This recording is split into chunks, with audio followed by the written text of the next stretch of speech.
Hidden among the ranches and rolling hills in the northern part of Denton County, Texas, the remains of more than 400 people lie in an overgrown cemetery. And even though it was abandoned and forgotten a long time ago, a few headstones can still be found.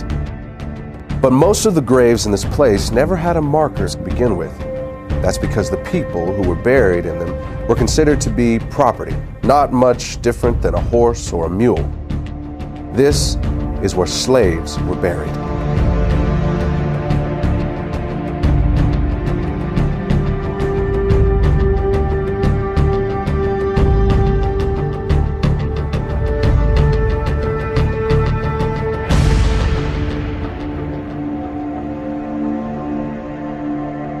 Hello, my name is Marcus Lloyd. And I'm Michelle Renee. We thank you for joining us. If you are African American, you and I will always be connected to the people whose bodies lie in that cemetery. Our ancestors may have worked alongside of them in the same cotton fields. They could have been bought and sold at the same auction houses or had chains hammered around their necks by the same overseer. Some of them may have even been hunted down by the same slave catcher or whipped by the same master. For almost 250 years, our people were held in bondage. And today, this period of history has come to be known by an ancient Swahili word. It's called the Maafa. And it began when the first Africans were shackled to the bottom of a slave ship. But the irony is that it did not end when the slaves were freed. In fact, it hasn't ended yet. And as you're about to see, a hidden racial agenda is keeping the Maafa alive into the 21st century. What shall be done with the 4 million slaves if they are emancipated? This question has been answered and can be answered in many ways. Primarily, it is a question less for man than for God, less for human intellect than for the laws of nature to solve. Our answer is, do nothing with them. Mind your business and let them mind theirs. Your doing with them is their greatest misfortune. They have been undone by your doings, and all they now ask and really have need of at your hands is just to let them alone. Frederick Douglass, 1862. It is the stupidity of man to think that he can do evil, even some monstrous evil, and it won't have any backlash on himself. But of course, it seldom works that way, and the moment he figures that out, he starts looking for a way to avoid the repercussions of what he's done. This is what happened with slavery. In the early 1800s, as it began to look like the end of slavery might be on the horizon, white America started to be concerned that a day of reckoning was coming. The primary fear for the average person was of retribution and insurrection, and that was a reasonable fear. After all, it's illogical to think that you can do to a whole group of people what was done to African Americans and think that they will just take it lying down forever. And of course, there were things like the Nat Turner uprisings. But for the wealthy elite, their fears went beyond things like insurrection. They were worried about the financial impact. Remember, it was not just the cotton plantations that profited from slavery. Whether you're talking about the banks or the insurance companies, the railroads, even the newspapers, the fact is that almost every aspect of the American economy was at some level or another invested in the slave business. You also need to recognize that for the wealthy elitists who controlled this system, slaves were an asset as long as they were slaves. But at the moment they are set free, they become a liability. And what the elite knew was that the end of slavery would instantly release 4 million people into the economy who had been kept uneducated and effectively unemployable anywhere but the cotton field. And what they were concerned about was that this was going to bankrupt the American economy. Taxes were going to go through the roof to take care of these people. Crime was going to be rampant. The prisons were going to be flooded. There was going to be this population overrun. And in the North, the biggest fear was migration from the South of these black people. The other fear that these people had was intermarriage between blacks and whites would lead to a loss of racial purity. The question was, what were they going to do about it? And their initial thought was that they would just send all the slaves back to Africa. This plan was called colonization, and it had broad support among the wealthy elite. In fact, the American Colonization Society was even funded by the United States Congress.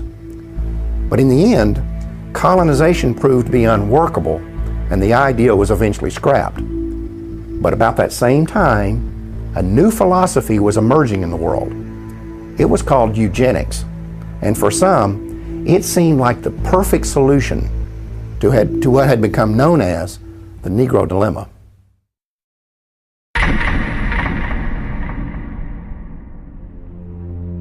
I do not join in the belief that the African is our equal in brain or in heart.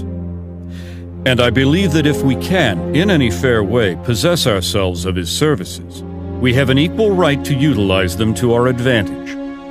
Francis Galton, 1857. Francis Galton is known as the father of eugenics. He actually coined the phrase eugenics. So he believed in trying to increase those he felt were superior in stock and decrease those he felt were inferior. Francis Galton came from a very wealthy family, a family that made its wealth from the slave trade. And what a lot of people don't know is that Francis Galton was a cousin to Charles Darwin. Francis Galton took Charles Darwin's philosophies and ideas and thoughts, and he actually put them into practice, and that's what we know today as eugenics. Eugenics and evolution are related in that they both see what they consider to be the highest form of primate, such as the gorilla, as almost indistinguishable from what they consider the lowest form of human, the African and the Aborigine. At some future period, not very distant as measured by centuries, the civilized races of man will almost certainly exterminate and replace the savage races throughout the world. The break between man and his nearest allies will then be wider, for it will intervene between man and a more civilized state, and some ape as low as a baboon, instead of as now between the Negro or Australian and the gorilla. Charles Darwin, 1890. Charles Darwin is very well known for writing The Origin of Species in the 1800s. This book gave rise to evolutionary theory. What people don't know is that there was actually a longer original title to this book, and that was On the Origin of Species by Means of Natural Selection, or the Preservation of Favored Races in the Struggle for Life. Now, copies and editions that they made afterwards eliminated that phrase about the favored races. Evidently, they understood then that it was politically incorrect. Some may defend Francis Galton because eventually that he rejected slavery, but they do point out that all of his wealth did derive from the slave trade, but also it needs to be known that he, as well as other eugenists, did not reject slavery until after it had ended. And they could not any longer exploit blacks legally. So at that point, it would have been quite easy for he and his cohorts to reject slavery. I think this is a point that we all have to really realize, that the eugenics movement was not invented by the everyday average white American, but by a select group of wealthy white elitists that had often used this ideology to pit all of white America against black America. And so we see that indeed that truly is the case even to this day. Average Negroes possess too little intellect, self-reliance, and self-control to make it possible for them to sustain the burden of any respectable form of civilization without a large measure of external guidance and support. Francis Galton, 1873. Eugenicists believed that Africans were inferior not just mentally, but physically, and that left to themselves, left alone, they would not make it. The problem is, it didn't work. With that failure, the eugenicists moved on to what is known as positive eugenics. In positive eugenics, the eugenicists wanted the white population to reproduce, to have so many children that it overwhelmed the black population. But that didn't work either. Next, they moved on to what they called negative eugenics.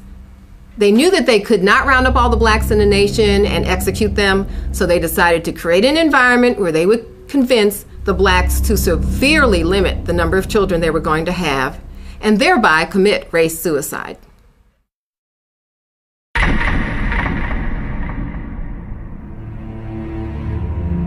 The problem of the socially fit must be treated not as one of color, but as a problem of the spread of feeble-mindedness.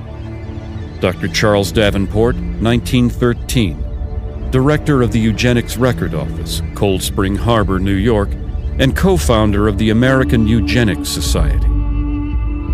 The eugenics realized that they could not promote their agenda simply because they knew it would be viewed as politically incorrect and socially unacceptable. So what they did was use code words that were once successful in slavery, terms such as feeble-minded, unfit, words such as imbecile, immoral, criminal.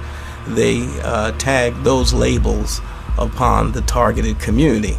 These words were less inflammatory, so it let society more or less not be totally alarmed of the original intent, but deep down inside, I believe everyone truly knew what segment of society and what people they were actually talking about. Even a cursory glance at the charts, photographs, and diagrams used to popularize eugenic ideals reveals that the unfit were swarthy, black, and ugly by Anglo-Saxon standards, with flattened noses, wiry hair, and prognathous profiles. Harriet Washington, author, Medical Apartheid. In the early 20th century, the white elitists who made up the eugenics movement were no longer just philosophers and academics. Now they were industrialists and billionaires who had come to embrace a worldview that was essentially identical to the eugenics movement. The same individuals and corporations who had once made millions on the backs of slaves were now willing to spend millions to get rid of them. But that didn't mean that these guys were interested in being public crusaders for the eugenics movement. They were certainly willing to be the brains and the money behind it, but they would hire crusaders to do the dirty work. And the primary one they settled upon was a woman named Margaret Sanger. She was the founder of the American Birth Control League and the publisher of its newsletter, the Birth Control Review. On a practical level, the relationship between Sanger and these elitists was basically a marriage of convenience. In order to advance their common agendas, they needed a front man and she needed money. And the whole thing would be held together by this kind of bizarre obsession with race and class. The result was that the American Birth Control League became the driving force behind the American eugenics movement. Eugenics would no longer just be a philosophy. Sanger and others like her were going to put it into practice. We are paying for and even submitting to the dictates of an ever-increasing, unceasingly spawning class of human beings who never should have been born at all. Margaret Sanger, 1922. The laws of nature require the obliteration of the unfit, and human life is valuable only when it is of use to the community or race. Madison Grant, 1916, co-founder, American Eugenics Society.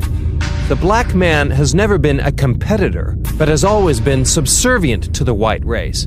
And just so long as he remains subservient, his position is secure. And just so soon as he becomes a competitor, his fate is sealed. Dr. Benjamin Hayes, eugenicist, 1905. The American Birth Control League was wise enough to get their program of population control across by using what had worked in the past, the same code words that had established the institution of slavery and that was also used by the early eugenics movement was once again used by the American Birth Control League.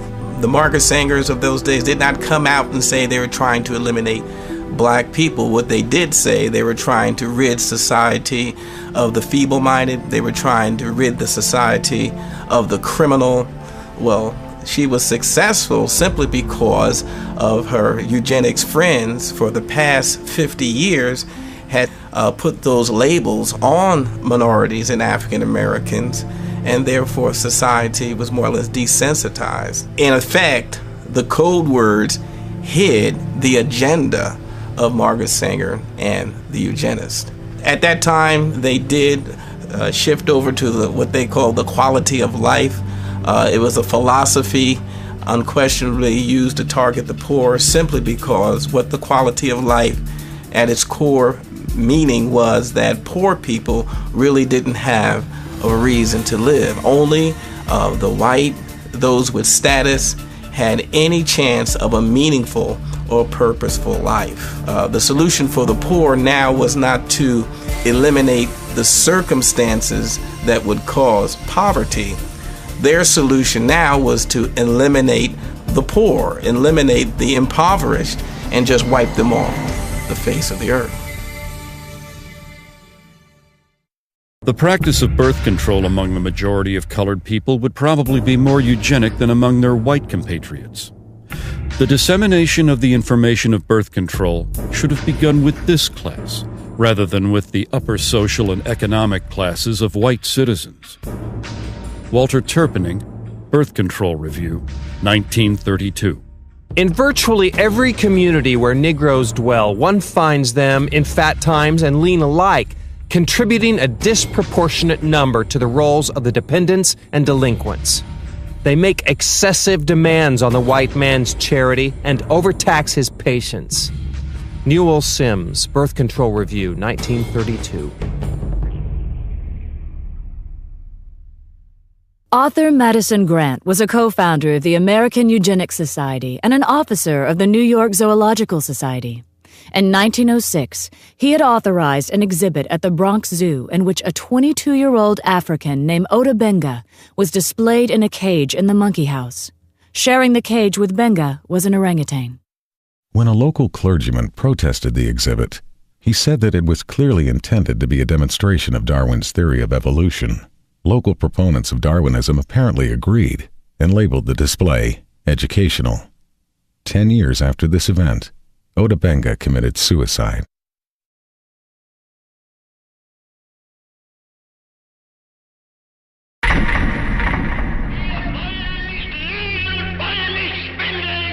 During Hitler's regime, the Germans were supplied with elaborate charts and complicated theses supposedly proving the superiority of the German people. It is interesting to note that at the bottom of these charts were the colored people of the world, most conspicuously, the black people. Floyd McKissick, National Director, Congress of Racial Equality, 1967. An often overlooked fact about the German Holocaust is that the Nazis did not simply target the Jewish population. They went after the black community as well. Under the threat of being sent to concentration camps if they did not cooperate, Afro-German citizens were not only forced to undergo sterilization themselves, they were also required to turn over their children for sterilization. In his book Mein Kampf, Adolf Hitler explained the motivation behind such programs. The Jews were responsible for bringing Negroes into the Rhineland. It suits the purpose of the cool, calculating Jew who would use this means of introducing a process of bastardization in the very center of the European continent, and, by infecting the white race with the blood of an inferior stock, would destroy the foundations of its independent existence. Adolf Hitler, Mein Kampf. The Nazi attitude toward blacks was clearly defined in a 1944 book by Robert Ley, who was the head of the German Labor Front. Ley characterized the Jewish race as a disease-riddled parasite that had been created by unnatural inbreeding between white men and the racially inferior Negro. He described the result as a racial swamp that would eventually destroy the natural superiority of the Aryan race. Another Nazi publication described blacks as African brutes who had not been tamed even by centuries of slavery. It went on to say that any effort to assimilate people of African descent into civilized society was a waste of time, and that the lynchings of blacks in America did not merit any regret. Since World War II, it has been well documented that Adolf Hitler was profoundly influenced by the American eugenics movement, and that many of his government's racial policies were actually developed from the writings of American eugenicists like Madison Grant and Harry Laughlin. In fact, Hitler referred to Grant's book, The Passing of the Great Race, as his Bible. Meanwhile, American eugenicists were routinely praising Hitler and holding up the Nazi eugenics program as a model for the United States to copy.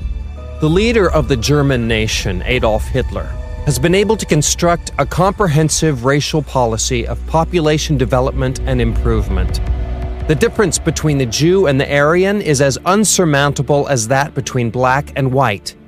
Germany has set a pattern which other nations must follow.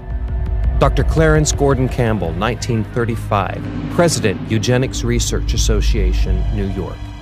Among those American eugenicists who most strongly supported the Nazis was a member of the American Eugenics Society, a director of the American Birth Control League, and a writer for the Birth Control Review. His name was Lothrop Stoddard. As an avowed racist, Stoddard was the author of a book called The Rising Tide of Color Against White World Supremacy, which was widely promoted by the Ku Klux Klan. In another book, The Dragon and the Cross, Stoddard was identified as the exalted Cyclops of the Massachusetts chapter of the Klan. Non-white races must be excluded from America. The red and black races, if left to themselves, revert to a savage or semi-savage state in a short time. Lothrop Stoddard, Director, American Birth Control League. On the 19th of December, 1939, during a 4-month stay in Germany, Stoddard was given a personal meeting with both Adolf Hitler and the man who would eventually be in charge of the Nazi Holocaust, SS leader Heinrich Himmler. Later, when a course on race was introduced at Halle University in Germany, its instructor stated that it would be modeled on the philosophies of American eugenicists, including Lothrop Stoddard. Eventually, Stoddard's racial views would even be featured in Nazi school textbooks. The white race divides into 3 main subspecies: the Nordics, the Alpines, and the Mediterraneans. All 3 are good stocks, ranking in genetic worth well above the various colored races. Lothrop Stoddard, Director, American Birth Control League. To eliminate blacks from Germany, one of the people Hitler called on was a eugenicist who had once written that blacks are an inferior race of savages who should only be allowed to survive as long as they are of use to the Aryan race. His name was Eugen Fischer, and about 20 years earlier, he had been one of the leaders of a system of concentration camps in southwestern Africa, where blacks were rounded up to be executed, experimented on, or held as free labor. Under Hitler, Fischer would serve on committees that planned the sterilization of all blacks in countries that came under German control. He would also be one of the first Nazi scientists to become publicly affiliated with the Carnegie-funded eugenics laboratory in Cold Spring Harbor, New York. Eventually, Fischer would also be put in charge of the Kaiser Wilhelm Institute, which was funded by the Rockefeller Foundation. It was here that many of the Nazi programs for creating racial purity were developed. In 1927, Margaret Sanger organized the World Population Conference in Geneva, Switzerland, and gave it front-page coverage in her Birth Control Review. The events program shows that several of its attendees were colleagues of Sanger's from the American eugenics movement. It also documents that among those who were given a leadership role in the conference was Eugen Fischer, the man who would eventually lead the Nazi effort to eradicate blacks from Europe. Another American eugenicist with Nazi connections was Harry Laughlin. Now, he was an official with both the American Eugenics Society and the American Birth Control League, and in 1928 his plan for using forced sterilization to eliminate those who might produce what he called degenerate offspring was published in the Birth Control Review. In 1936, Laughlin led an effort to distribute the English language version of a Nazi eugenics film to audiences in the northeastern part of the United States.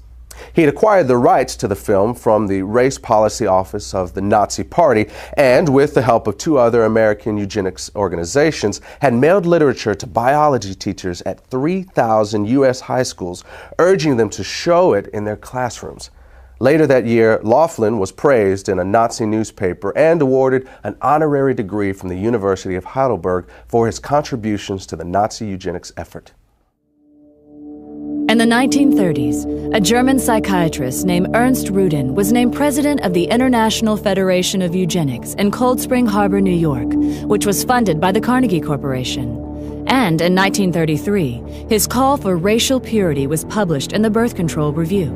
Later, Rudin would be chosen by Hitler to write Germany's eugenics laws, and at one point, he personally helped the Gestapo round up and sterilize several hundred blacks, who they referred to as Rhineland bastards. After the war, Rudin would be identified as one of the architects of the barbaric medical experiments that the Nazis carried out in their concentration camps. It may be possible that Hitler actually got the idea for concentration camps while studying the American eugenics movement. In 1919, the state of Indiana had allocated $300,000 to create a work colony in the city of Butlerville, where those who were labeled feeble-minded would be incarcerated.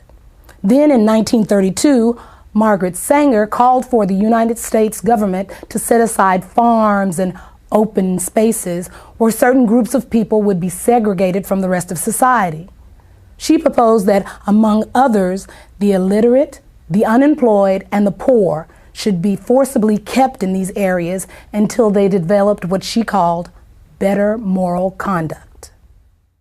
It was later discovered that under the Indiana program, the state was allowed to label someone feeble-minded if they were poor or did not do well in school, or if the state considered them to be shiftless or have insufficient moral judgment. But it's important to understand that this Indiana campaign was not unlike those in other states. For example, a eugenics project conducted in Massachusetts during the late 1920s proposed sterilization for young girls who were diagnosed as defective, which could include being unwed and pregnant, financially poor, or if the state labeled them socially undesirable. In addition, boys as young as 14 could be castrated for showing signs of kleptomania or for exhibiting what was described as solitary behavior. In a single incident during 1935, the Nazis sterilized the children of over 600 German women because it was reported that those children had been fathered by black men. When news of this reached the United States, a member of the American Eugenics Society named Walter Ashby Plecker wrote a letter to the German Bureau of Human Betterment and Eugenics, praising them for the action and expressing his hope that not one child had been missed. 10 years earlier, Plecker had written that the black population was the greatest problem and most destructive force which confronts the white race and American civilization.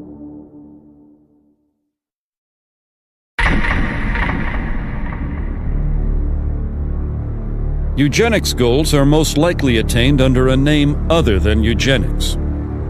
Frederick Osborne, president and founding member of the American Eugenics Society. By the late 1930s and early 1940s, revelations about Nazi and fascist atrocities in Europe were causing the public to become increasingly uncomfortable with terms like eugenics and population control. This alarmed the leaders of the American Birth Control League, who were aware that this shifting attitude could impact both their ability to implement their racial agenda and their ability to raise funds.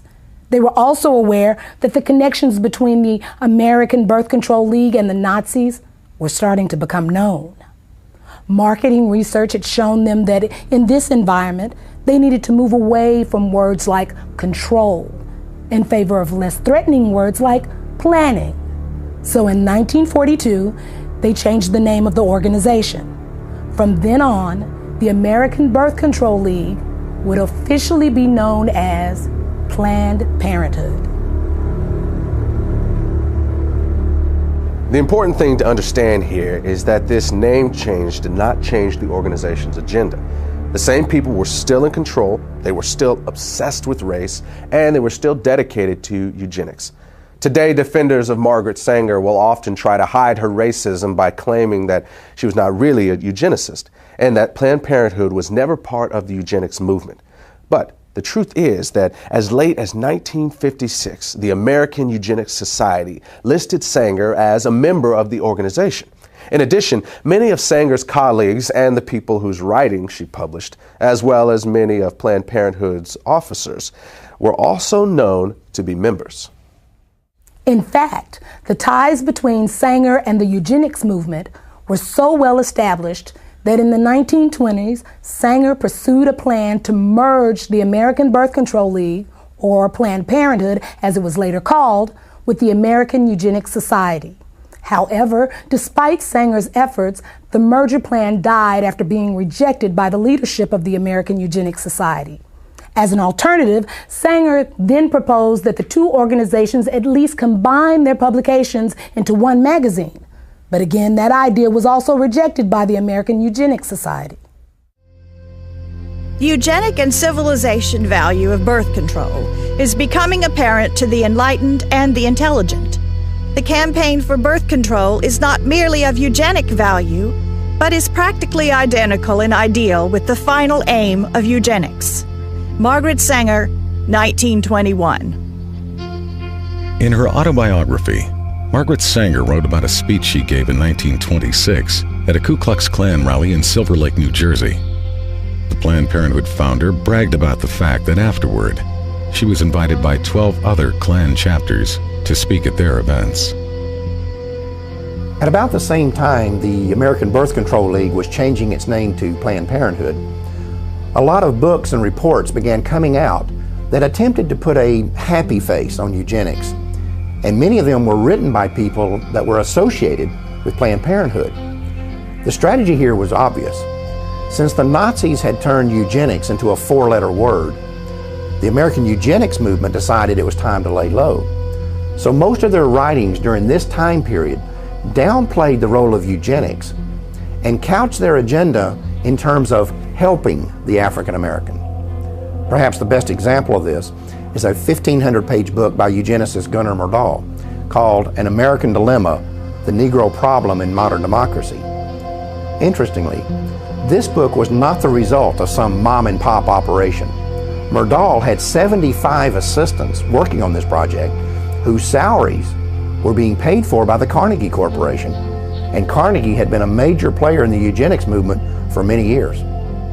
Gunnar Myrdal and his wife Alva were both involved in eugenics. They were funded by both the Rockefeller Foundation and the Carnegie Corporation.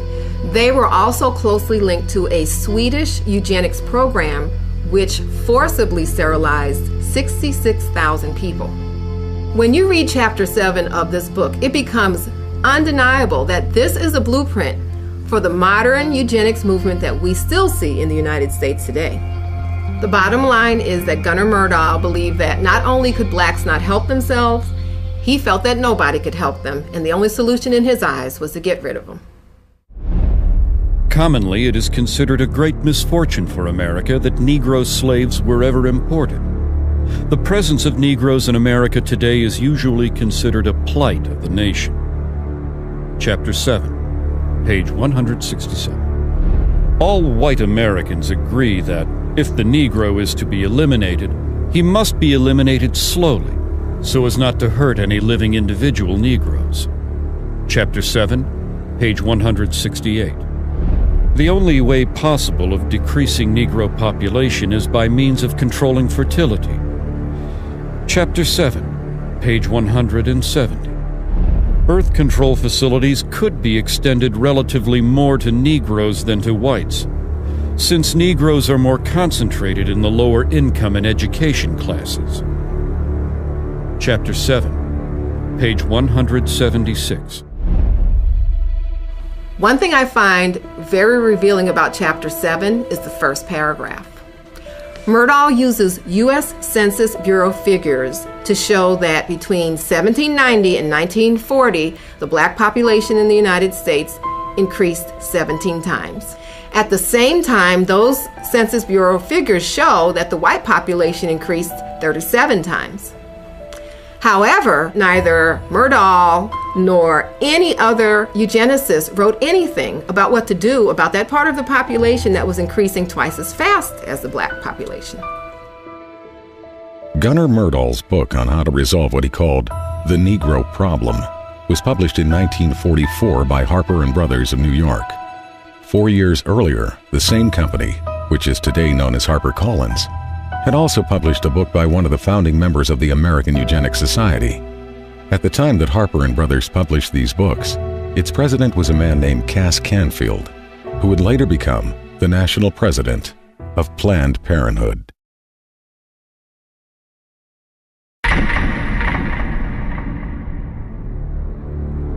We hope that the restraint of population growth can come about through voluntary means. But if it does not, involuntary methods will be used. Dr. Donald Minkler, 1972. Donald Minkler was the president of the American Association of Planned Parenthood Physicians and a member of the board of directors of Planned Parenthood Federation of America.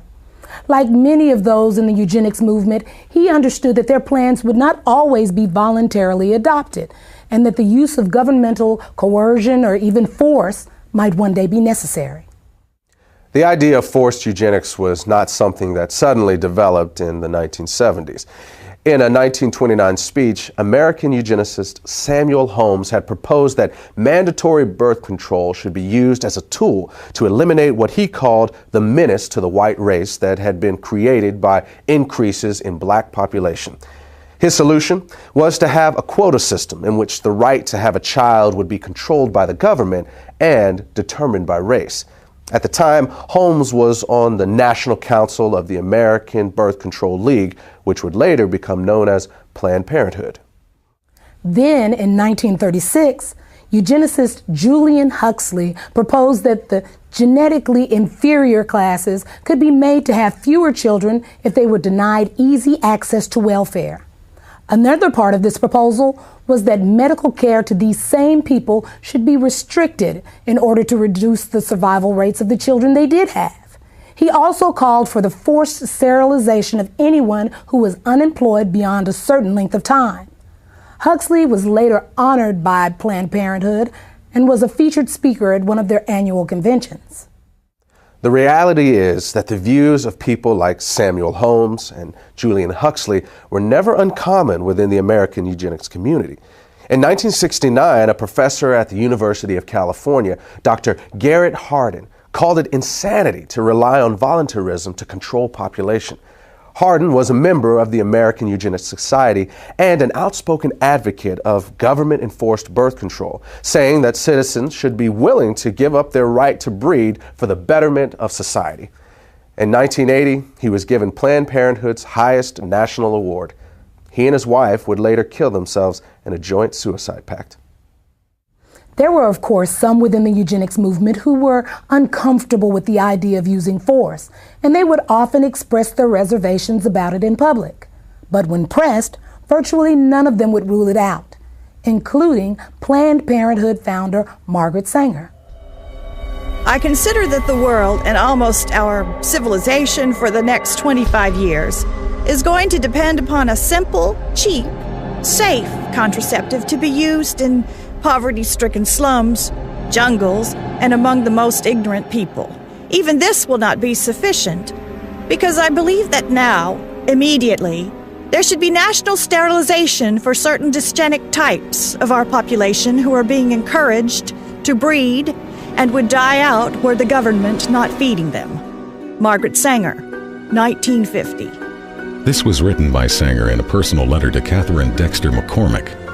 McCormick was an heir to the international harvester fortune and would later use part of her immense wealth to fund the development of the birth control pill. In 1966, an example of the coercive power of state eugenics laws was seen in Maryland when 3 young mothers applied for welfare benefits. All 3 were arrested for child neglect, even though the authorities never claimed to have any evidence of abuse or neglect. Instead, the women were held under a state law which stated that simply being unmarried and pregnant was child neglect. The judge in this case warned the women that if they ever became pregnant again, the state would take custody of all their children. Officials in Prince George's County, where the arrest took place, stated that welfare recipients could avoid being prosecuted under this law by submitting to state-sponsored birth control education.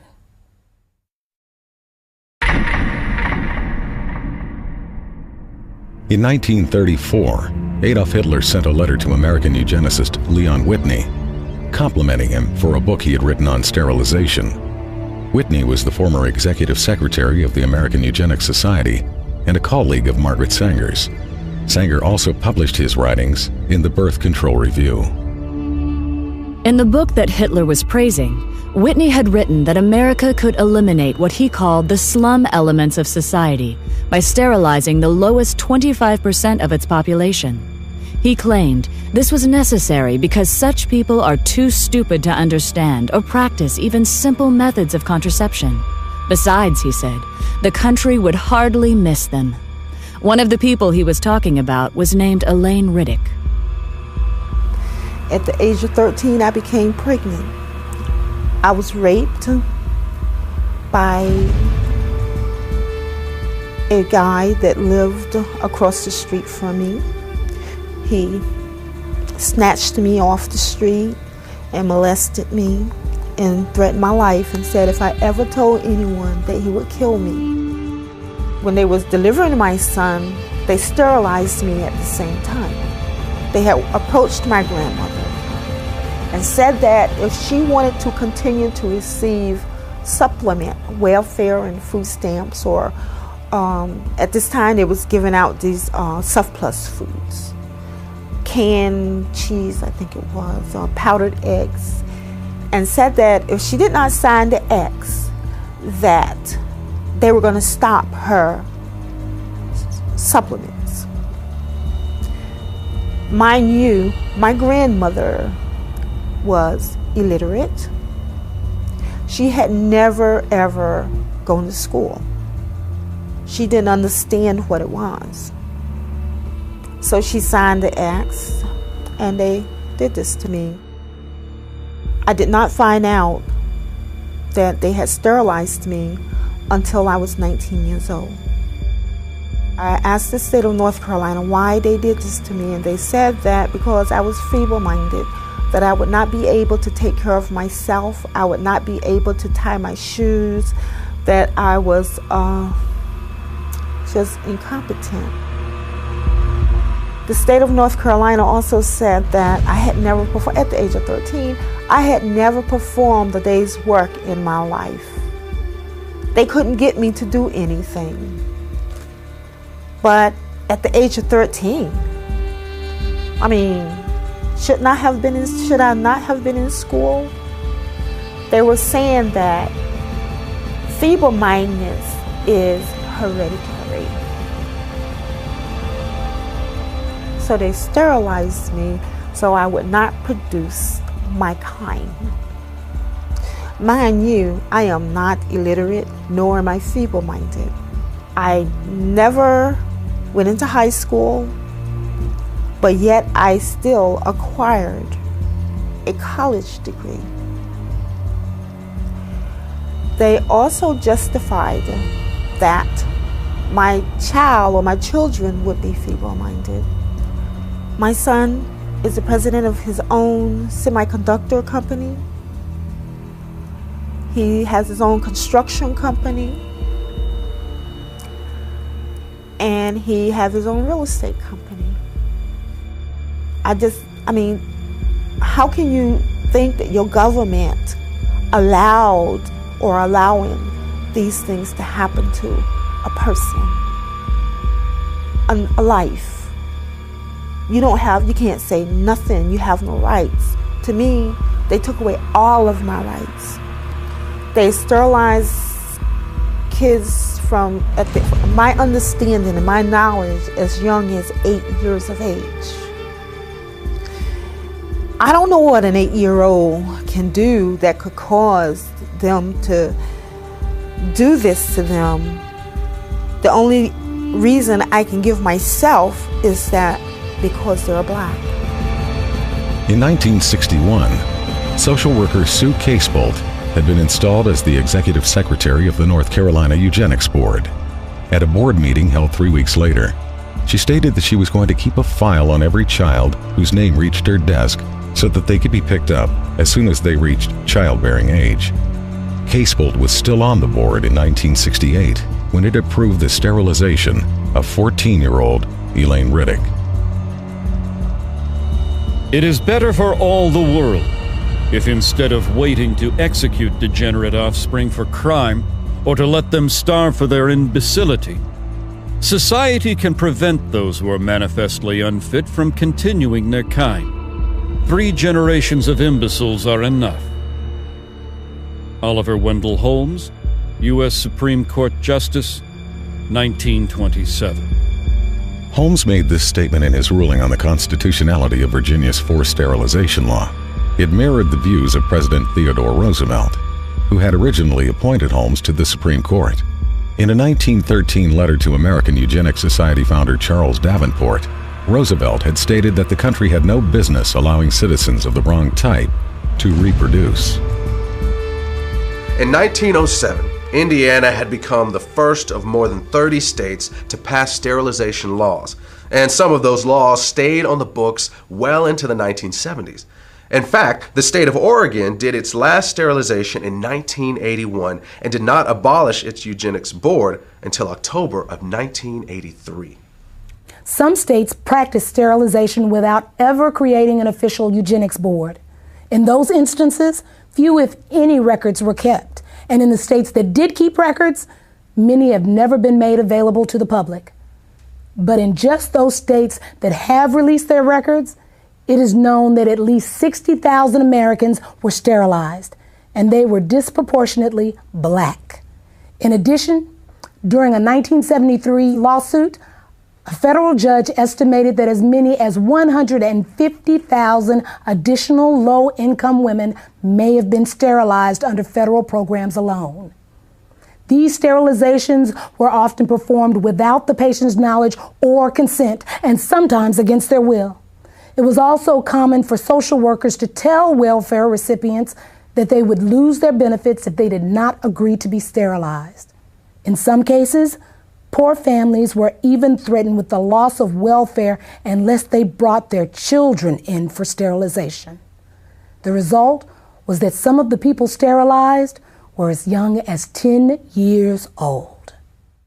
In the first 6 months of 1972, one hospital in Aiken County, South Carolina, sterilized over 1/3 of the Medicaid patients who were there to give birth, and all but one of these women were black.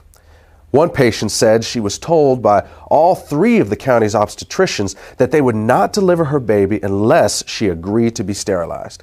Her claim was later confirmed by each of the doctors. Another patient said she was told by one of these same physicians that he was tired of having to help support the babies of welfare recipients and that she could either agree to be sterilized or find another doctor. The law of nature says that only the fit shall survive. When a nation disregards this law by protecting the unfit and encouraging their multiplication, this nation invites inevitable destruction. As far as New Jersey is concerned, sterilization is an economic necessity. And as far as the United States is concerned, sterilization is a matter of national preservation. Fred Shepard, Assemblyman. Fred Shepard was a member of the New Jersey State Legislature. He made this statement upon his introduction of a sterilization bill in March of 1942. In some parts of the country, Planned Parenthood was closely associated with these state eugenics boards and was often a referral agency for them. But the system did not always run smoothly. In 1969, when the number of sterilizations approved by the Iowa State Eugenics Board began to drop, the board was attacked in the press by the executive director of Planned Parenthood, Robert Weber. He said that he was alarmed by the decline in numbers and that the Eugenics Board should expand its approval criteria. Board Chairman Dr. S.M. Corson responded that the board's guidelines were already fairly broad.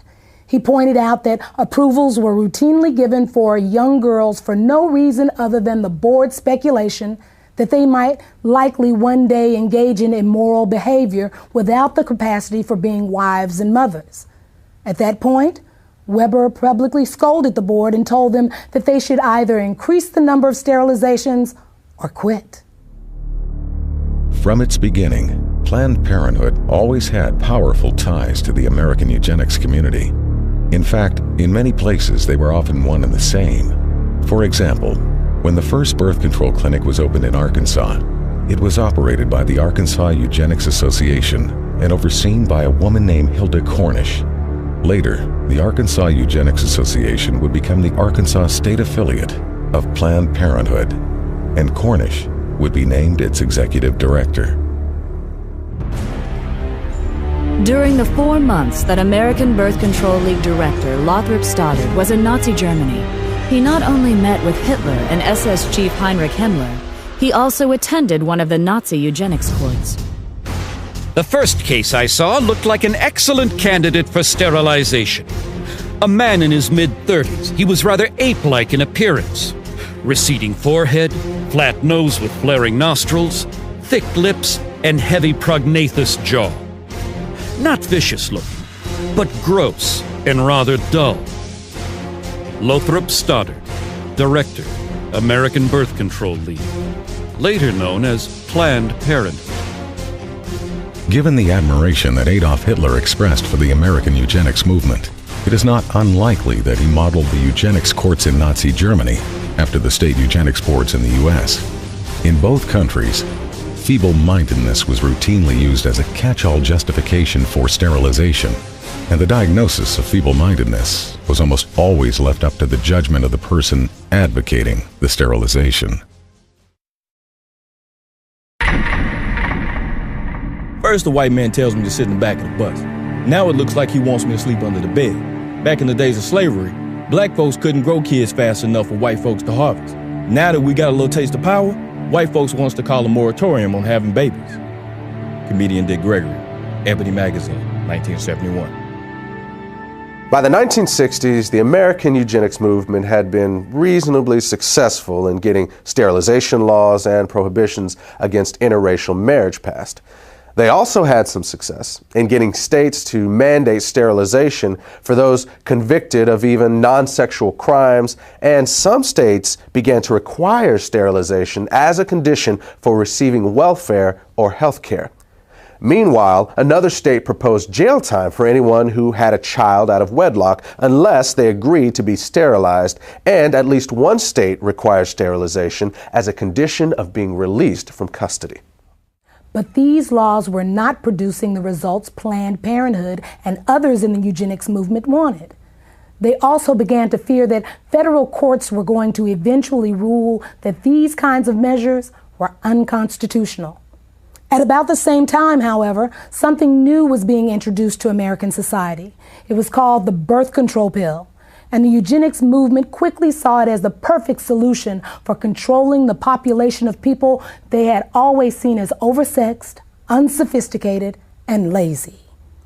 But what they would eventually discover is that while the pill was enthusiastically embraced by whites, it was generally rejected by blacks, despite the fact that Planned Parenthood focused its marketing on the African American community and located the vast majority of its facilities in black neighborhoods. What Planned Parenthood and the rest of the eugenics movement did not count on was that many blacks did not want to reduce their numbers. In fact, they saw high birth rates as the most effective way to increase their power in the American political system. The other reality was that an increasing number of African Americans were becoming suspicious that a hidden agenda was behind the birth control revolution. Even those who once supported the idea of population control were beginning to sense that it actually meant black population control. This feeling was evident in June of 1970 when the Black Caucus walked out of the first National Congress on Optimum Population and Environment being held in Chicago. Felton Alexander of the National Urban League and the chairman of the Black Caucus said the action was taken because of clear and unmistakable evidence that the purpose of the conference was to legitimize the extermination of the black population. By this time, many other civil rights advocates were beginning to see the same thing. Contraceptives will become a form of drug warfare against the helpless in this nation. Jesse Jackson, 1971. There is a campaign to bombard the poor with pills and potions.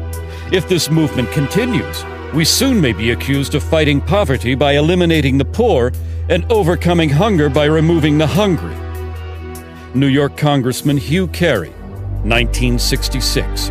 Under the cover of an alleged campaign to alleviate poverty, white supremacist Americans and their dupes are pushing an all-out drive to put rigid birth control measures into every black home. No such drive exists within the white American world. Black Unity Party, 1968. Birth control and sterilization in the wrong hands would be more deadly to Negroes than all the tanks, riot guns, cattle prods, billy clubs, and shackles we have overcome in the past. Dr. Leroy Swift, obstetrician, gynecologist, 1968. As it became clear that a growing number of African Americans were connecting the dots between birth control and black genocide, eugenics organizations began calling for the U.S. government to add birth control chemicals to the nation's food and water supply. It was even suggested that this strategy could be specifically targeted at urban neighborhoods.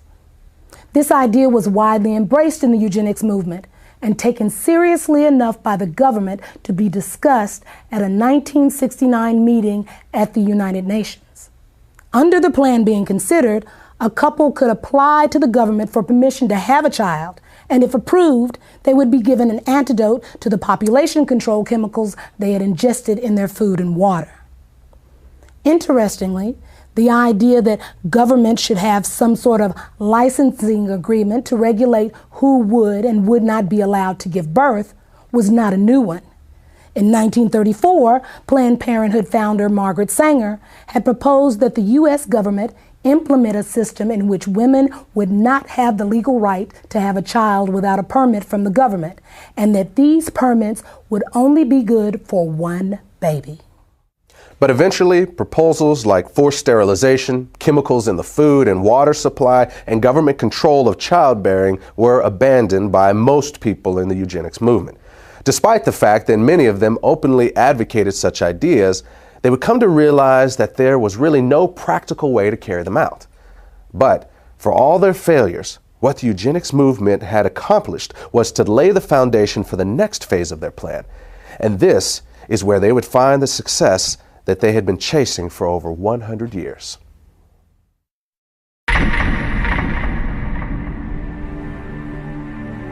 What would you say is now the #1 cause of death in the African American community? Heart disease. Oh, HIV/AIDS. Diabetes, cancer, AIDS. I'll say heart disease. AIDS. From what I heard, it's probably AIDS, you know. Probably heart disease. I think heart disease. HIV.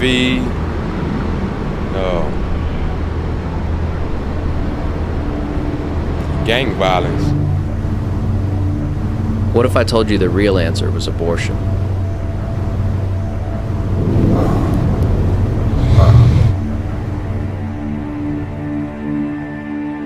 Since 1973, legal abortion has killed more African Americans than AIDS, cancer, diabetes, heart disease, and violent crime combined. Every week, more blacks die in American abortion clinics than were killed in the entire Vietnam War. And the largest chain of abortion clinics in the United States is operated by Planned Parenthood.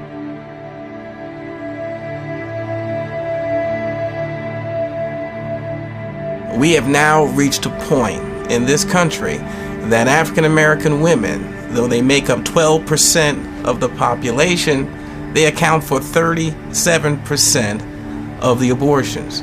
An African American baby is almost 5 times more likely to be aborted than a white child. The abortion industry at this point kills as many African American people every 4 days as the Klan killed in 150 years.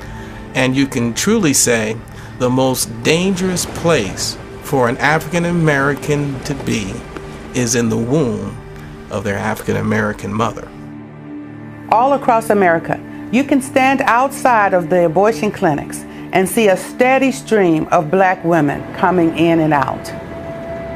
But somewhere along the way, we got the idea that this is a white issue or a conservative issue or a Republican issue, and therefore it's not an issue that we have to be concerned about. This same attitude has allowed Planned Parenthood and other members of the abortion industry to carry out this genocide right under our very noses. Right now in America, about half of our babies are being killed in the womb. And in certain parts of America, more of our babies are being aborted than are being born. When 17,000 aborted babies were found in a dumpster outside of a pathology laboratory in Los Angeles, California, some 12 to 15,000 were observed to be black.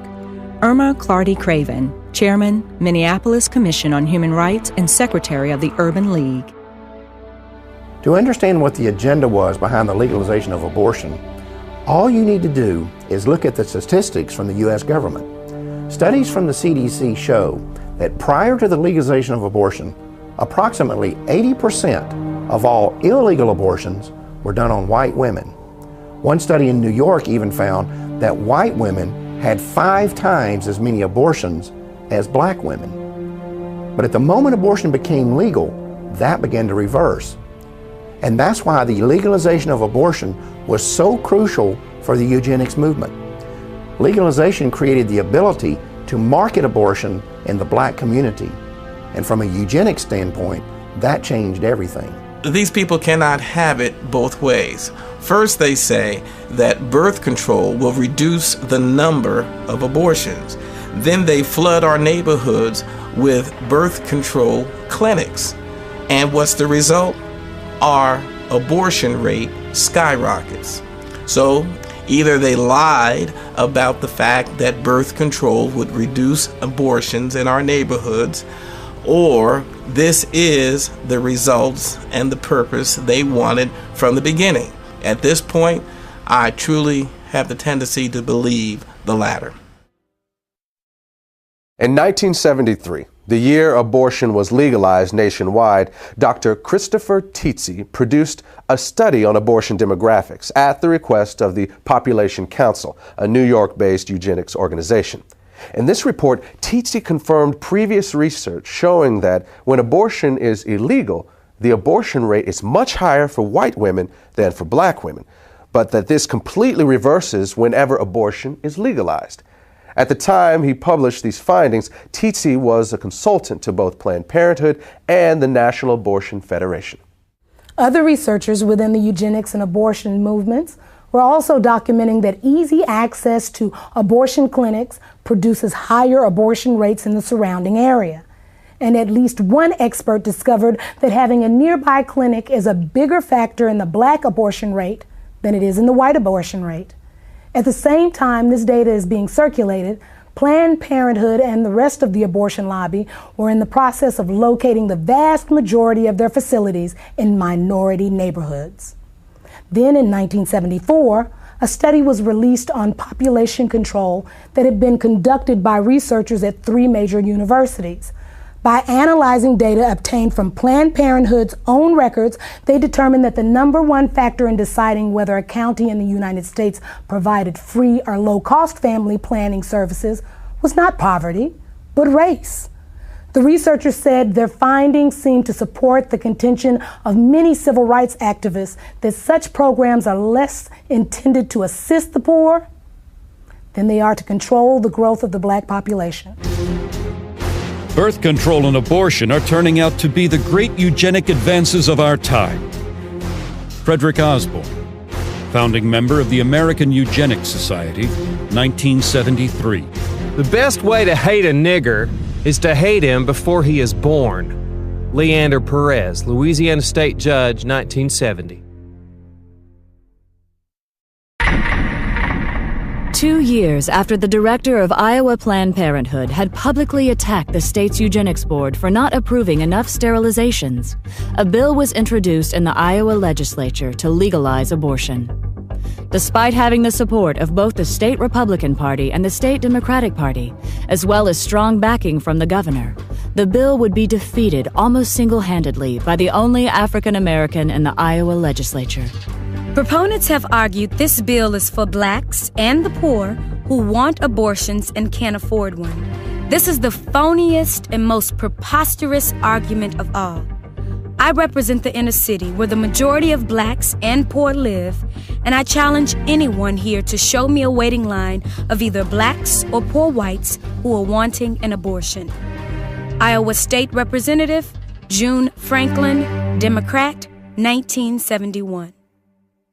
From the beginning, it was obvious that racism was the driving force behind the eugenics movement.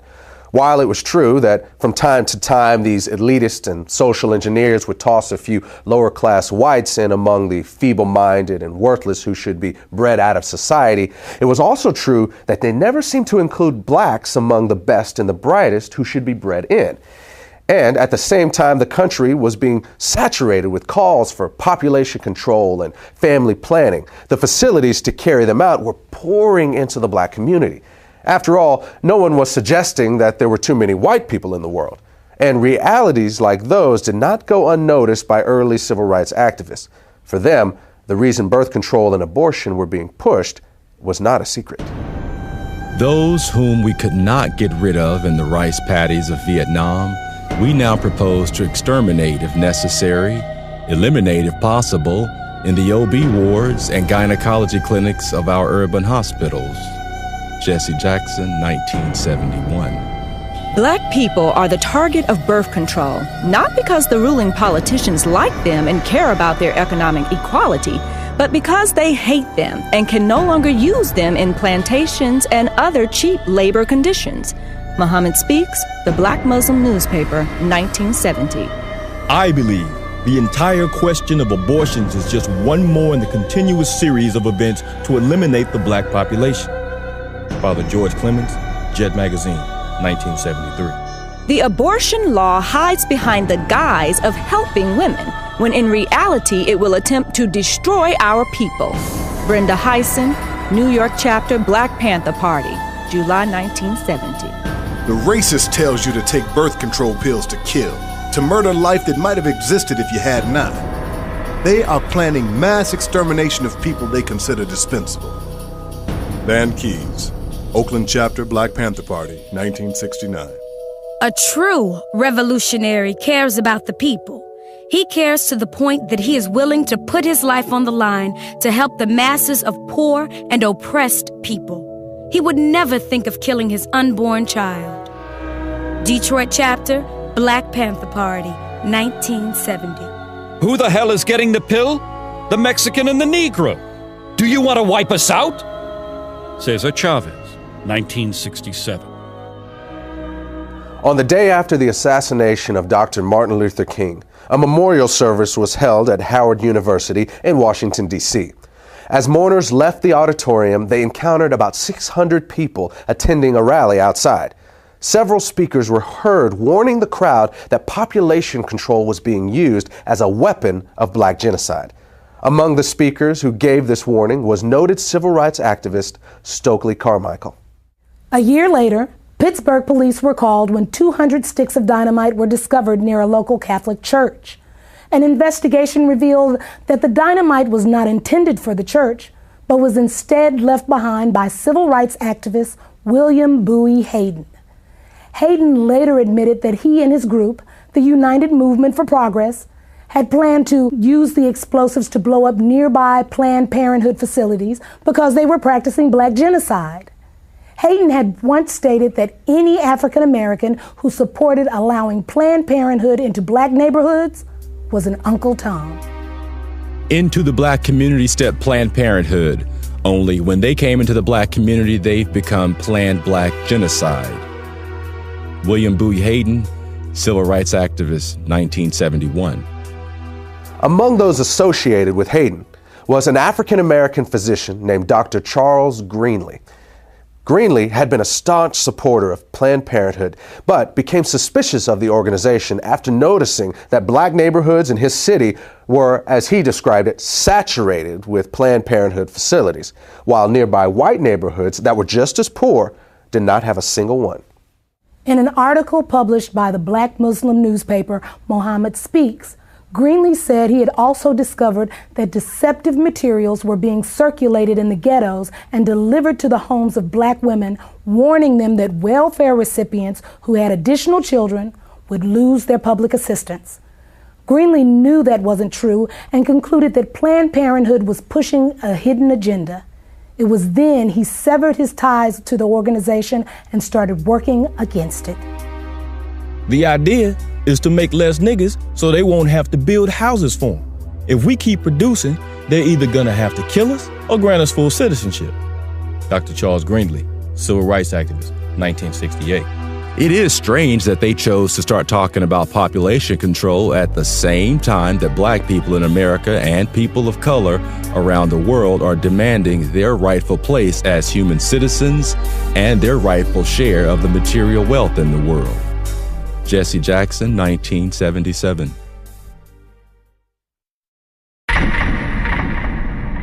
It is interesting how everyone assumes that the pro-life movement in America began in 1973 with Roe versus Wade.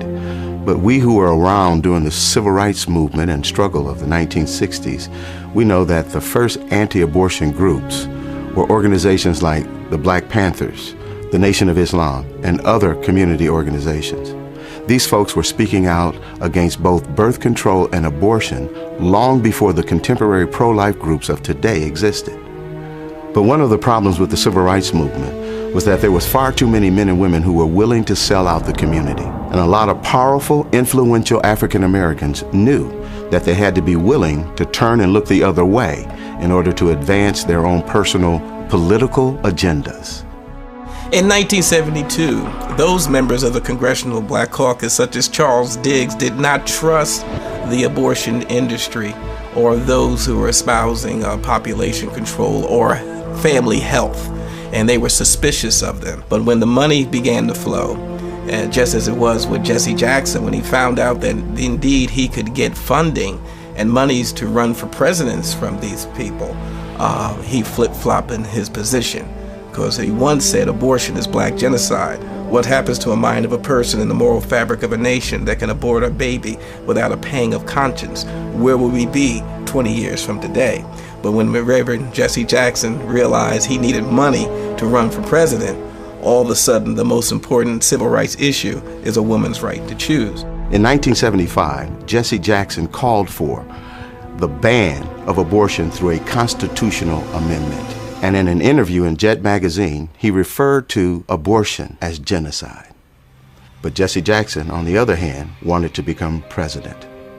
And the Democratic Party at that time had sold out completely to Planned Parenthood and the eugenics crowd. And Jesse Jackson went along to get along. And don't ever think that he was the only one. The unfortunate thing we face, whether we're talking about individuals or organization, there's never been a shortage of black leaders who are willing to sell us down the river if it's enough money and political power in it for them. I've been grappling with the fact that the NAACP is in bed with the very organization that has brought black genocide to our community. Dr. Alveda King, the niece of Dr. Martin Luther King, has tried on at least 3 occasions to bring to this organization's attention the black genocidal plot of people like Margaret Sanger and Planned Parenthood to exterminate the black community. And the stonewalling has been astounding. Alveda King literally has gone to the street along with myself to say to the NAACP, please deal with this issue of black genocide. The NAACP has responded by hiding and trying to prevent their convention goers to hear about black genocide. They've even gone to the extent of using buses to block our demonstration about black genocide in front of Cobo Hall where their convention was going on. They have literally put black paper across their windows so that the convention goers at the NAACP convention could not see the demonstration going outside that included Alveda King. There is definitely a conspiratorial plot being hatched and has been hatched by the NAACP to keep from their people the fact that they are co-conspirators in the genocide of their own people. When you look at the number of African Americans who portrayed us over the years, it's not always clear whether they are uninformed or just out-and-out traitors. When we see pro-choice politicians defending abortion on television, Do they really understand the implications of abortion and that it is certainly used for black genocide? Reverend Benjamin Hooks, one of the former presidents of the NAACP, once personally told me that the NAACP would not bring this subject to the floor because they believed it would tear up the NAACP. Even the media has conspired with the NAACP to keep this issue from the attention of the black community and the public at large. I have seen the news media literally hide their trucks so that they would not be in a position to have to cover the demonstrations in front of Cobo Hall, only to bring them out after the demonstrators had left. This is an outrage that the black community is having the life of its babies destroyed, and the NAACP and the media are knowingly conspiring to keep this information from the public. This is an outrage, and it should be dealt with by every fair-minded American. The civil rights elite has forgotten the lives of unborn black children and has joined those who choose to kill them. Unbelievable! They have forgotten that in the past, racists snatched black babies from their mother's arms and sold them into slavery. Today they snatch them from their mother's womb and throw them in the garbage. Ishmael Hernandez, Executive Director, African and Caribbean American Center, 2003. When we look at this issue of civil rights leaders who sell out, even when they clearly know that birth control and abortion are being used for black genocide, we need to understand that by the 1960s, population control, especially black population control, had become almost a religion for America's white power structure. And from the start, they made it clear that if you crossed them, or if you challenged their agenda, they would chop you off at the knees. And that remains true to this day. Whether you're talking about the liberal social engineers who control the Democratic Party, or the wealthy elitists who control the Republican Party, or the media, or the academic community, these people have created a kind of family planning cartel that does not tolerate dissent. And they have always been especially ruthless about this when it comes to African Americans. A perfect example of this was seen in the case of Samuel Yet. Mr. Yet was an award-winning journalist who had earned a master's degree from Indiana University, was a U.S. Air Force veteran of the Korean War, and served as special assistant for civil rights to the director of the U.S. Office of Economic Opportunity. He was also a professor of journalism at Howard University and a columnist for several magazines and newspapers. In 1968, Yet had become the first African-American reporter hired by Newsweek magazine, and he quickly became their Washington, D.C. bureau correspondent. But then 3 years later, he wrote a book that exposed high-level plans within the United States to use birth control and abortion as instruments of black genocide. Then immediately after his book was released to the public, Yet was called into his supervisor's office and fired. At that meeting, he was informed that his dismissal had been orchestrated by the Nixon White House. The next year, Yet told the New York Times that pressure had been put on Newsweek to get him out of Washington. Then later, despite the fact that his book was selling well, had received at least 2 national awards, and was being used as a textbook in over 100 colleges, Yet's publisher dropped him and the book went off the market. What's important to recognize about this situation and others like it was that this family planning cartel was sending a message to those who might have influence within the African American community, whether they were politicians or journalists or college professors or civil rights leaders. They were being warned that when it comes to population control, they only had 2 options. They could either get on board with it or they could keep their mouths shut. And when people like Samuel Yet told them what they could do with their 2 options, they paid a price that few others had the character or the courage to pay. The copyright to Samuel Yet's book was eventually given back to him. Then, in 1982, Yet used his own money to republish it. The foreword of that edition was written by a well-known civil rights activist and co-founder of both the Harlem Writers Guild and the National Cultural Committee of the NAACP. His name was John Oliver Killens, and in that foreword, he gave his analysis of the relationship between family planning and the black community. The American ruling class had made a hard decision. Americans of African descent would either accept the miserable lot or die. The venerable Saturday Evening Post issued what might be termed as a white paper in which it warned black America that they had better understand and accept the fact that absolute freedom and equality were not part of the game plan for them, and that the consequence of non-acceptance would be wholesale genocide. John Oliver Killens, 1982.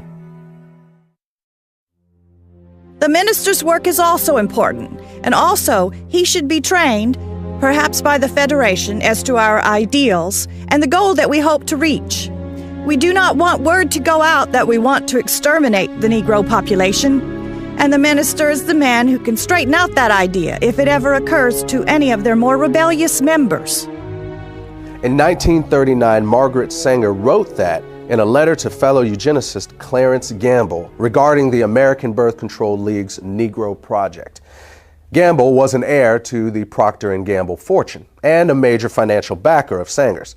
He also provided funding for other eugenics projects and even gave money directly to the North Carolina Eugenics Board that sterilized Elaine Riddick.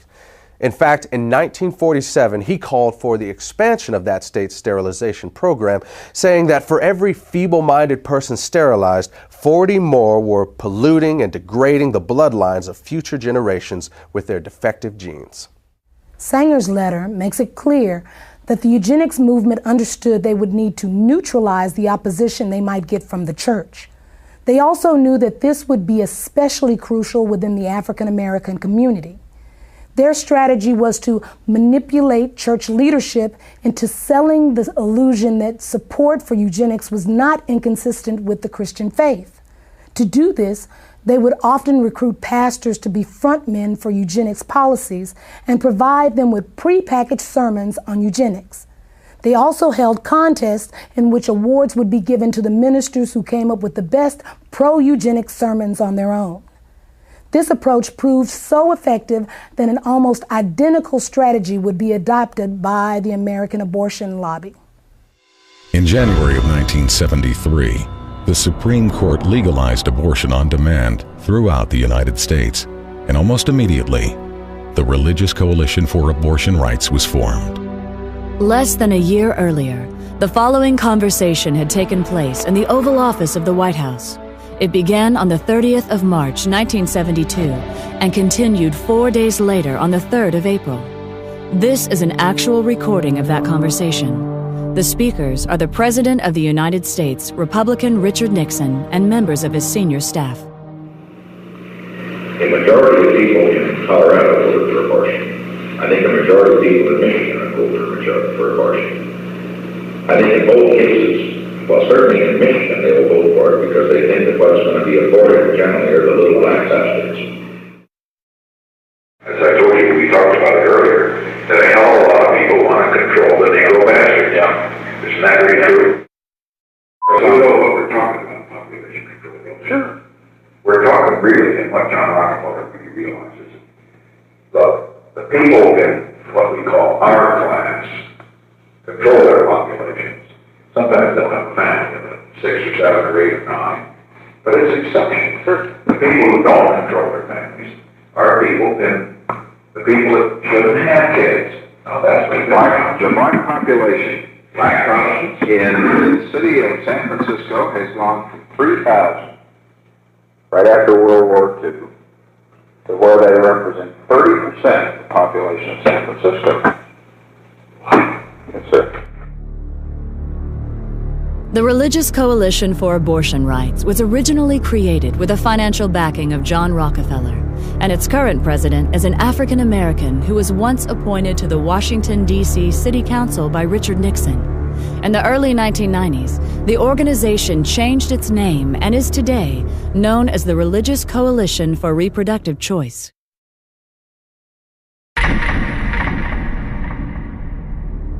In 1969, a meeting of the United Nations Educational, Scientific, and Cultural Organization, also known as UNESCO, proposed that an American Population Commission be created with a, quote, large budget for propaganda, unquote.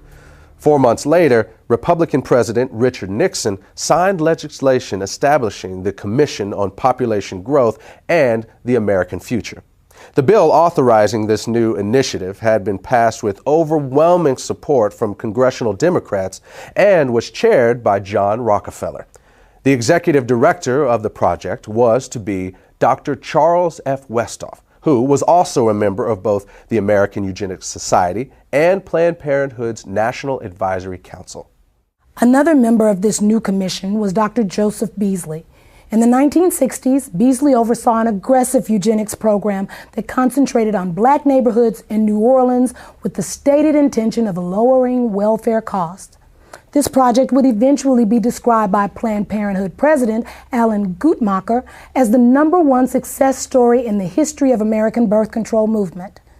It also led to Beasley being elected chairman of the board of Planned Parenthood in 1970. Then in 1975, Beasley was sent to federal prison for conspiring to defraud the U.S. government of $778,000 that had been allocated for the project.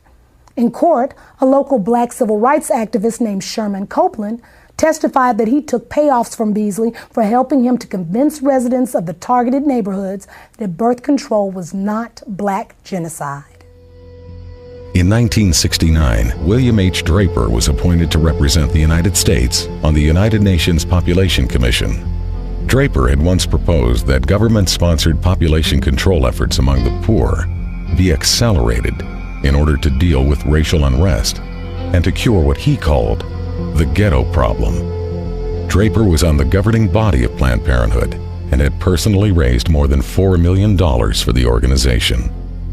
That same year, a New York Times article about Planned Parenthood said the organization's board of directors was dominated by people who were both white and wealthy. The article went on to quote one of those board members as saying, "What it all comes down to is that we want the poor to stop breeding while we retain our freedom to have large families. It's strictly a class point of view." There's ample evidence that government programs designed for poor black folks emphasize birth control and abortion availability, both measures obviously designed to limit black population. Comedian Dick Gregory, Ebony Magazine, 1971. It takes little imagination to see that the unborn black baby is the real object of many abortionists. Irma Clardy Craven, Chairman, Minneapolis Commission on Human Rights and Secretary of the Urban League. It was not until the mid-60s that blacks began to realize that what was called urban renewal was in fact what one black city planner labeled Negro removal. Roy Ennis, National Director, the Congress of Racial Equality, Ebony Magazine, 1974. To a large and growing number of 1960s civil rights activists, it became obvious that family planning was just a code word for abortion and birth control, and that it was being pushed by the government as a way to avoid putting money into the black community. This conclusion was reinforced by statements like those of Democratic President Lyndon B. Johnson, who in June of 1965 stated that every $5 the government spent on population control was worth more than $100 invested in economic growth. Then, at the urging of Republican Congressman George Bush, Johnson became the first U.S. president to endorse federal funding for birth control. In 1966, he would also accept Planned Parenthood's highest award for his policies pushing family planning on foreign countries. It was at about this same time that political leaders from both parties began to increase their demands that aid to the poor, whether abroad or within the United States, be tied to birth control. In 1965, former Republican President Dwight Eisenhower complained that the United States was spending money to slow the population growth of responsible families, while at the same time providing financial incentives for ignorant, feeble-minded, and lazy people to have more babies. He said that history would rightly condemn the United States if we didn't link welfare to family planning. At that time, Eisenhower was the co-chairman of a Planned Parenthood fundraising campaign along with former Democratic President Harry S. Truman. John Ehrlichman, who was an assistant to President Richard Nixon, wrote that Nixon once told him that African Americans could not really benefit from federal programs because they are genetically inferior to whites. Later, Nixon would label birth control a national priority and sign legislation to make it available as a service of the U.S. government.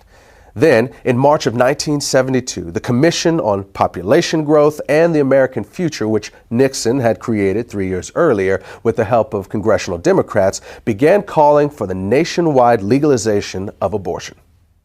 The concept that abortion and birth control could be used to save the government money was well established by this point in history. In 1969, Joseph Kershaw, who was a researcher with the U.S. government's Office of Economic Opportunity, stated that the agency had closely studied the poverty issue and found that the single most cost-effective way for the government to address it was through family planning. In other words, through abortion and birth control. And that sort of thinking is still very much alive today. On January 25th, 2009, the Speaker of the United States House of Representatives, Nancy Pelosi, said on an ABC News program that the government's economic stimulus package should include a large increase in spending for population control. She said that this could save the state and federal governments the cost of having to pay for the health care and education of poor children. Not surprisingly, Pelosi has a 100% approval rating from Planned Parenthood.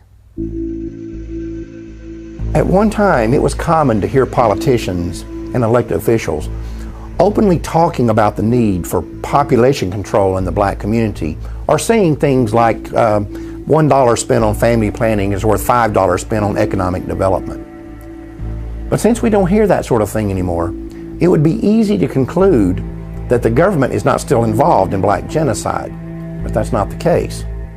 Look, it's no longer necessary for the government to be directly involved in black genocide because that's what they hired Planned Parenthood for. I mean, it can't just be a coincidence that at the same time when government population control programs were backing away from specifically targeting black neighborhoods, at that same time, the state and federal funding for Planned Parenthood was being increased by leaps and bounds. To understand the magnitude of the dollars involved here, remember this. By 1970, Planned Parenthood was already the 19th largest health-related fundraising organization in the country. But by year 2000, it had moved into third place behind only the American Heart Association and the American Cancer Society. And a major factor in that phenomenal growth was government funding. Basically, what's happened over the last 40 years or so is that Planned Parenthood has taken billions in government money while locating the vast majority of its facilities in minority neighborhoods. And that has not only been a tremendous boost for the eugenics movement, but it has also allowed government-funded family planning programs to target the black population while insulating the government from any direct connection to black genocide. One of the places where government money has been used to advance the eugenics agenda has been in the public school system. Although government-funded population control programs can be found in white schools, the evidence is that they are significantly more likely to be targeted at black schools. One example of this was seen in 1986, when it was discovered that Illinois public schools were not only distributing birth control to children, but that every one of the 50 facilities involved were in minority neighborhoods. When this information was made public, a local African-American pastor organized a campaign to stop the program. Reverend Hiram Crawford labeled the project genocide, saying that the obvious goal was to go after the Hispanic and black population. That same pattern was also found in Maryland in the 1990s. Even though the state's teen pregnancy rate was higher among white students than black students, when the contraceptive device Norplant was introduced, it was selectively marketed to children as young as 13 in predominantly black schools in Baltimore. The result was that of the first 350 girls implanted at a local middle school, 345 were African American. Then, when Norplant was approved for general distribution, of the first 100 schools selected, all 100 were in minority neighborhoods. The Norplant contraception device was developed by the Population Council in New York, which had been established in 1952 under the leadership of its president, John Rockefeller. Its next two presidents, Frederick Osborne and Frank Notestein, were both former members of the American Eugenics Society, and Notestein would later serve on the National Advisory Council of Planned Parenthood.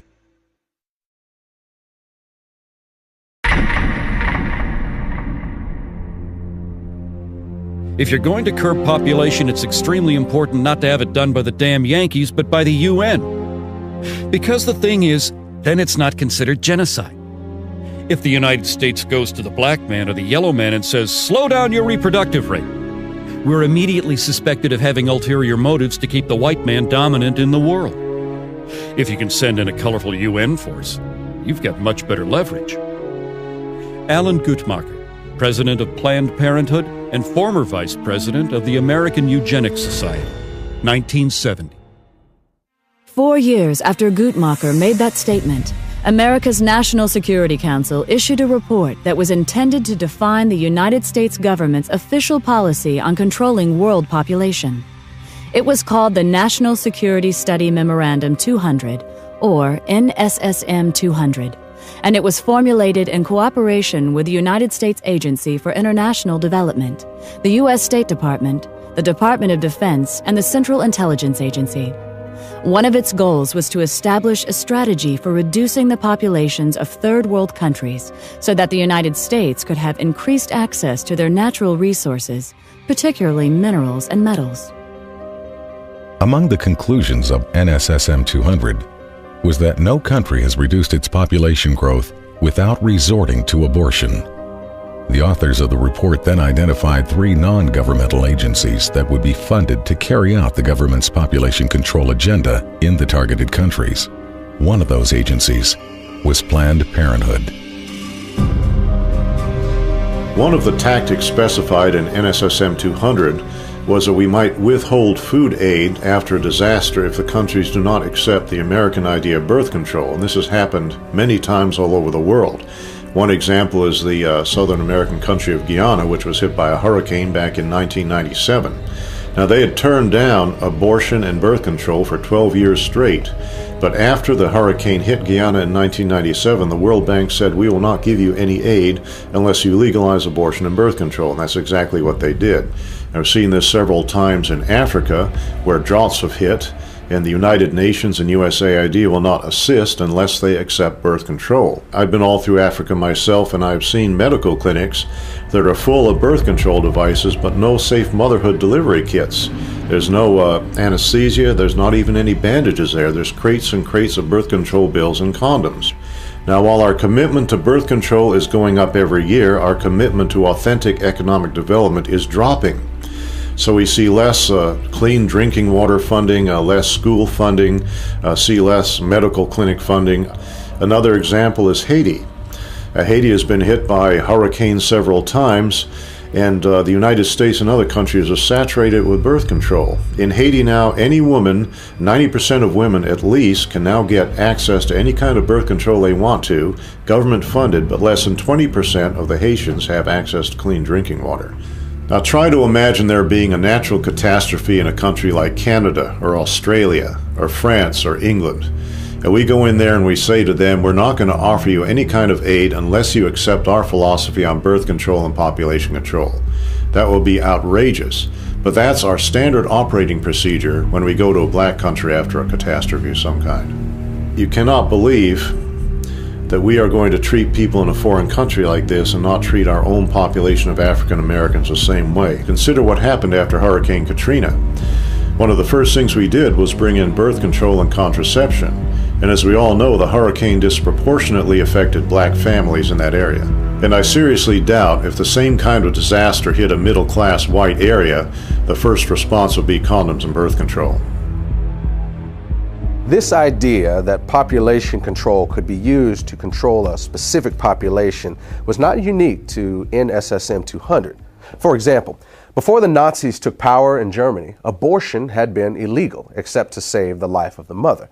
But under Hitler, the Hamburg Eugenics Court ruled that it would still be illegal for Aryan women, but legal for women of what they called inferior racial stock. According to the court, encouraging eugenic abortions would promote racial hygiene and protect the health of the German people. This new policy eventually led to certain women being threatened with execution if they refused to abort what the Nazis called racially worthless babies. At about the same time this was going on in Germany, the government of Bermuda was blanketing the island with population control facilities and openly stating that their intent was to limit the numbers of blacks. Then in 1958, blacks in the Caribbean rebelled against a Planned Parenthood-led birth control campaign that was exclusively targeted at non-white residents, while at the same time, prosperous white residents were being encouraged to multiply. Following a similar pattern, a 1965 article in the Pittsburgh Courier newspaper reported that under apartheid, the white South African government was relying on targeted birth control as its primary weapon to reduce the number of blacks in the country. Unfortunately, we now know that the U.S. government was not immune to this sort of thing either. When 3 pro-choice researchers investigated the original motive behind the creation of the abortion pill, RU-486, what they discovered was that the scientific basis for it was actually developed in the United States during the 1960s by the National Institutes of Health at the U.S. Department of Health and Human Services. In their 1991 book, these researchers claimed to have found data showing that this agency was looking for an inexpensive and effective drug to control the populations of foreign countries that the government had classified as underdeveloped. The abortion pill was to be tested in these environments, and if successful, the plan called for it to then be introduced into Black, Hispanic, and Native American communities in the United States. In 1977, only 3 years after NSSM 200 was issued, the director of the United States Office of Population, Dr. Reimert T. Ravenholt, publicly stated that it was the U.S. government's intention to sterilize 1/4 of the world's female population. According to Ravenholt, one of the driving forces behind this campaign was the need to protect American financial and commercial interests. Ravenholt said that some foreign governments were refusing to give the United States permission to come into their country and control their population. He said that, in those cases, the plan was to be carried out by 2 private organizations with an enormous amount of financial support from the American government. When asked by a St. Louis newspaper to name the 2 organizations, he said that they were the United Nations Fund for Population Activities and Planned Parenthood. Among government officials who supported the Ravenholt philosophy of using American intervention to control the populations of foreign countries, perhaps the most powerful were Republican President Gerald Ford, Vice President Nelson Rockefeller, and Secretary of State Henry Kissinger. In the mid-1970s, while serving as foreign policy advisor to the Ford-Rockefeller administration, Kissinger personally helped Planned Parenthood set up an abortion counseling program for Vietnam refugees who were being housed at Camp Pendleton Marine Corps Base in California. This was done despite the fact that the vast majority of these refugees were known to be strongly opposed to abortion, and not one of them had ever requested abortion counseling. At the same time, Kissinger also refused to hold an abortion training program that was being conducted by the Agency for International Development, which operates under the direction of the State Department. Kissinger allowed this project to continue despite numerous complaints that it was in clear violation of U.S. law that specifically prohibited American foreign aid funds from being used for this purpose. The commitment that Ford, Rockefeller, and Kissinger had for this illegal project may have been a reaction to something Reimert Ravenholt had said a few years earlier.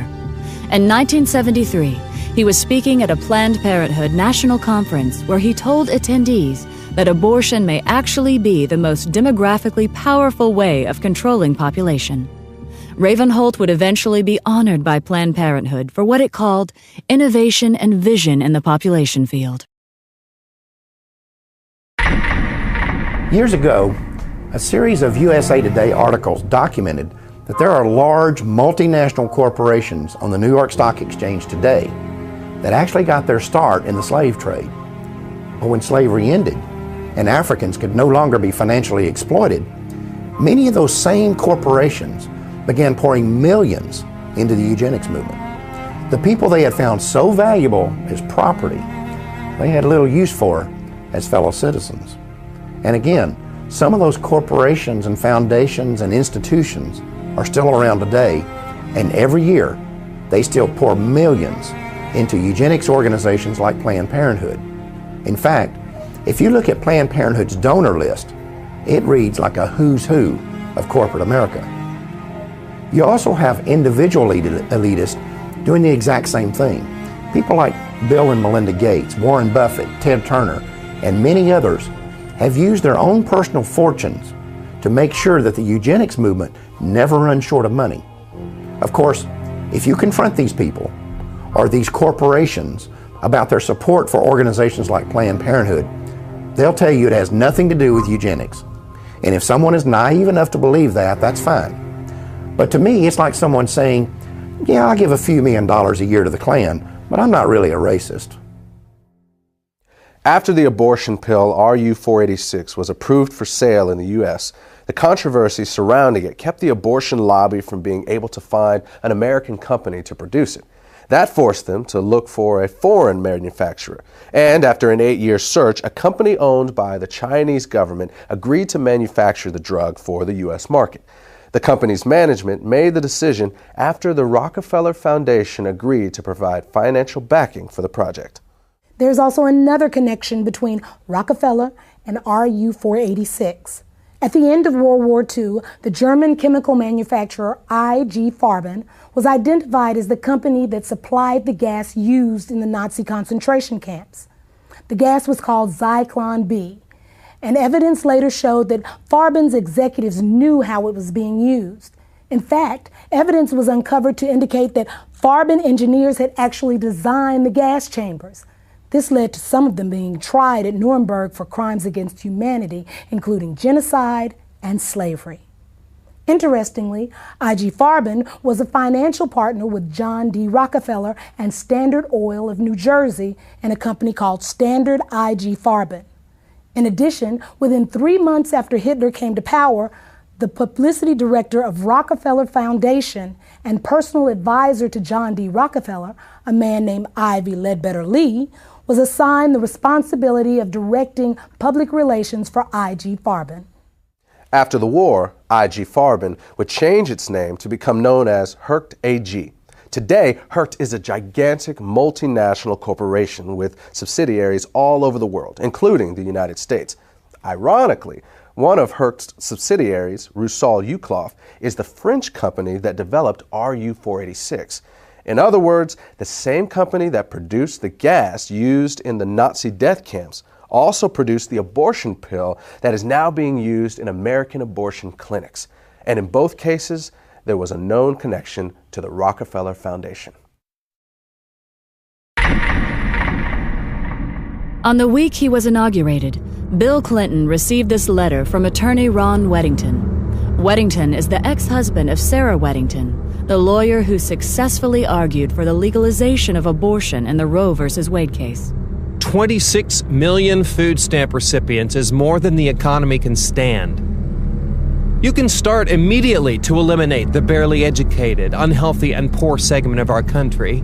No, I'm not advocating some sort of mass extinction of these unfortunate people. Crime, drugs, and disease are already doing that. I am not proposing that you send federal agents armed with Depo-Provera dart guns to the ghetto. You should use persuasion rather than coercion. Our survival depends upon our developing a population where everyone contributes. We don't need more cannon fodder. We don't need more parishioners. We don't need more cheap labor. We don't need more poor babies.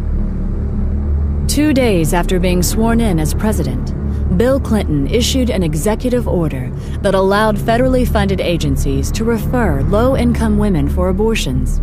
He also directed that American dollars could be funneled to organizations that promote abortion in foreign countries. The Aid to Families with Dependent Children program is the worst boondoggle ever created. When a sullen black woman of 17 or 18 can decide to have a baby and get welfare and food stamps and become a burden to us all, it's time to stop. Dr. Edward Allred, abortionist, 1980. Edward Allred is the owner of one of the largest chains of abortion clinics in the United States. Not long before Allred made this statement, the Los Angeles Times had reported that his California facilities were handling referrals made by Planned Parenthood. Even as late as the 1960s, the wealthy elite who made up the eugenics movement never tried to hide the fact that their agenda was driven by financial considerations as much as it was driven by the desire to create racial purity. A good example of this was seen in 1967 when eugenicist and Nobel Prize winner Dr. William Shockley caused a national uproar when he stated that it was a waste of taxpayer money to create better schools and welfare programs for what he called ghetto Negroes. He claimed to have research showing that people of African descent are genetically inferior to whites in intelligence and simply not smart enough to take advantage of programs designed to help them. To save taxpayer money, he proposed that the U.S. government implement forced birth control to lower the reproduction of the inferior classes and then issue certificates to become pregnant that would be sold on the New York Stock Exchange. Shockley was a National Committee member of Planned Parenthood and a featured speaker at least one Planned Parenthood conference. When Florida abortion clinic owner Joyce Tarnow appeared on a local talk show, she gave the following reply when asked what America should do to help impoverished nations that are facing starvation or other natural disasters. Time is running out for us. In 1968, Dr. Paul Ehrlich wrote The Population Bomb. And in that book, he stated a thesis that what we should be doing is helping those nations that have a reasonable chance of being able to produce their own food supplies. Those that cannot do that for whatever reason, those people have to just sink or swim on their own. And what we do is try to help those societies become self-sustaining that have a chance to learn how to fish in order to feed themselves. Wait a minute. Are you I just want to make sure this is clear. Are you advocating, or was he advocating, basically writing off people that have no hope of ever because of the climate or whatever problems of feeding themselves? Sort of like survival of the fittest? Or? Right. And the thing is... You agree with that? Yes, I do. The more people you help to survive, the more people are going to be reproducing and having children beyond what we can reasonably hope to have so that we can educate and house and feed these people.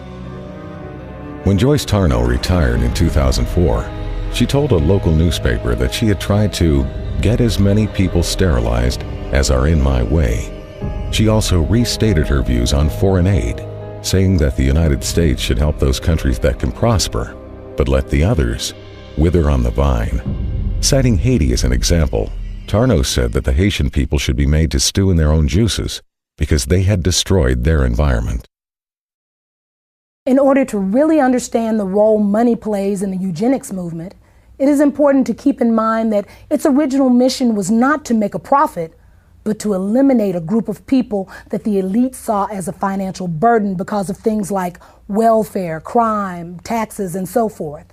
And when you look at the wealthy individuals and corporations that fund the modern eugenics movement, you see that this is not really changed. You also see that these people are willing to pay out big money to those who can carry out their agenda. And when Planned Parenthood figured this out, they volunteered for the job. The result is that money has been poured into this organization to the point that Planned Parenthood is now a $1 billion multinational corporation that operates the largest chain of abortion clinics and birth control facilities in America. While much of Planned Parenthood's financial success has been because of donations from these wealthy individuals and large corporations, it has also raked in billions from you and me. In 2006 alone, despite having made over $60 million in profit, Planned Parenthood received about $350 million from the U.S. government. And in 2009, Planned Parenthood will receive approximately $1 million every single day from the American taxpayer. That's $1 million every 24 hours. That comes directly out of your paycheck and mine. Now, what you may find interesting is how your money is being spent. To give you just one example, we're going to show you part of a website that Planned Parenthood launched in 2008 called TakeCareDownThere.com. The clip is titled, "I Didn't Spew," and I warn you, many of you are going to find it highly offensive, and you're going to find it especially inappropriate for children, despite the fact that is exactly who Planned Parenthood created it for. As you watch this piece, remember, you helped pay for it.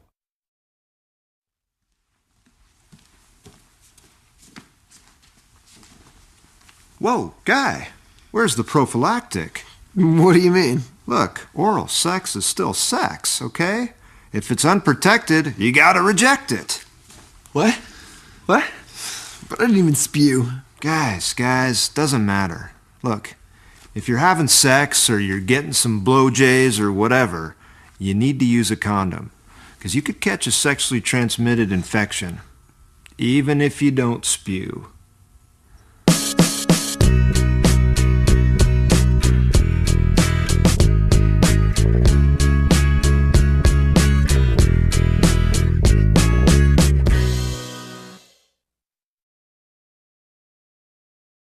Now, does this clip say anything about how Planned Parenthood sees African Americans? You'll have to judge that for yourself. But there's no doubt that if this same video had been made by a bunch of white supremacists or the Ku Klux Klan or some neo-Nazi group, we would all understand the symbolic message behind it. In 2007, Live Action Films of California conducted an undercover investigation of Planned Parenthood offices in several states. Under the direction of the organization's president, Lila Rose, the goal of the project was to determine whether Planned Parenthood officials would accept financial donations on the condition that the money would only be used to eliminate African Americans. The following clips are from the actual recordings of those conversations. When I underwrite abortion, does that apply to minorities too? If you specifically want it to underwrite an abortion for a minority person, you can target it that way. You can specify that that's how you want it spent. Okay, yeah, because there's definitely way too many black people in Ohio, so I'm just trying to do my part. Okay, whatever. Well, blacks especially need abortions too, so that's what I'm trying to do. Well, for whatever reason, we'll accept the money. So the abortion could be, I could give money specifically for a black baby. That'd be the purpose. Yeah, absolutely. If you wanted to designate that you wanted your gift to be used to help an African American woman in need, then we would certainly make sure that that gift was earmarked specifically for that purpose. Great, because I really face trouble with affirmative action, and I don't want my kids being disadvantaged, against black kids. I just had a baby. I want to put it in his name, Absolutely. So that's definitely possible. Oh, always, always. So would it be possible for me to donate that money specifically for these minority groups so that they could have access to abortions? Yes, it would be. Wonderful. And could I specify that abortion be done, or those abortions be done for a particular minority group, or how does that work? If you wish, you can. Okay. So for example, the black community in Tulsa, because I have connections with that, would it be possible to give the money specifically for that? You sure can. Wonderful. Great. So can I give you my credit card number? Yes. Wonderful. Just one more thing. The abortions will be done specifically for the black community abortions. I will mark it in such a way that definitely it will. Oh, great. On a black baby. Yes. Thank you. Great. The exact amount we charge right now is $450 for an abortion. Okay, $450. And we can definitely designate it for an African American. Wonderful. Yeah. Okay, and if I want to make to fund, because this is a if I wanted to help fund multiple abortions, could you also specify that this could be done for a specific group? Well, I'm really excited, because I really face trouble with affirmative action. I don't want my kids to be disadvantaged, against blacks in college, and the less blacks out there, the better. So. Yeah, it's a strange time for sure. Yeah. So, okay. Well, thank you very much, Jeremy. And if you have any questions, please feel free to give me a call. My extension is 304. When this material was released to the public, Planned Parenthood's defense was to claim that the employees who made these statements were not reflecting the organization's corporate position. But in 1986, Planned Parenthood's national president, Faye Wattleton, made the following statement during an interview on CNN. As a matter of fact, Mr. Dornan, if I may finish, we have received contributions from people who want to support us because they want all welfare mothers and all black women to stop having children. What Ms. Wattleton was conceding in this CNN interview and what live action films found in their undercover investigation was acknowledged years before by a previous Planned Parenthood president. During a speech in Philadelphia in January 1966, Planned Parenthood President Alan Guttmacher stated that some of his colleagues appeared to have racial motives for their involvement with the organization. Not surprisingly, one of Guttmacher's acquaintances later warned him that in the future, he should not be making comments like that in public.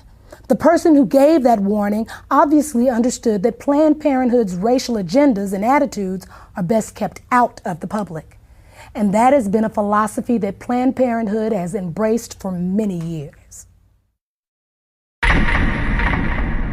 This idea that man could reinvent the world through eugenics was an elitist philosophy espoused by those who considered themselves to be not only financially superior, but intellectually superior to everyone else. And Planned Parenthood became the golden child of these people because Planned Parenthood is the one who figured out how to make eugenics work.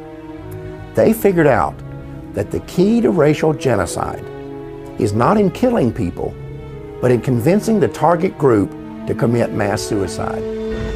This is what birth control, and especially abortion, are all about. And the reason Planned Parenthood has been so successful is because, unlike other eugenics organizations, they have always been able to keep their agenda hidden from the public. In fact, sometimes they are even able to hide it from their own people. I will assure you that there are Planned Parenthood employees and volunteers all over this country who have no idea what they're actually involved in. Then there are other people who will look you right in the face and tell you that racism was not the driving force behind the American eugenics movement. And I think you'd have to be a complete idiot to believe that. The truth is that if blacks had never been stolen out of Africa and brought here in chains, there would never have been a eugenics movement in the first place. There would never have been forced sterilizations.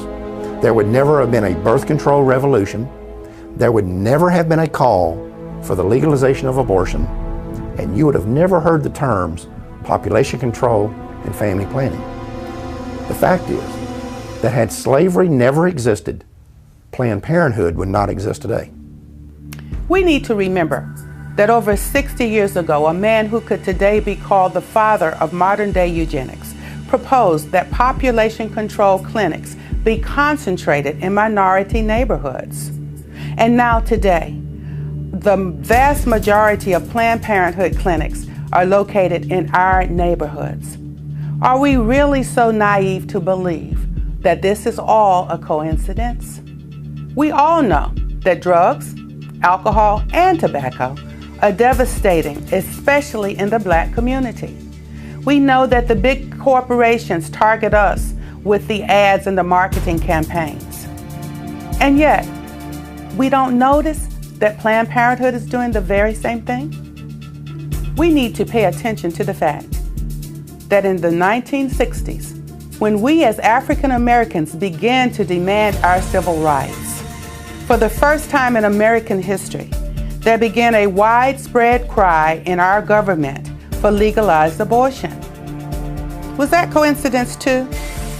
Or could it be that when we said we would no longer sit on the back of the bus, a place was being reserved for us down at the abortion clinic?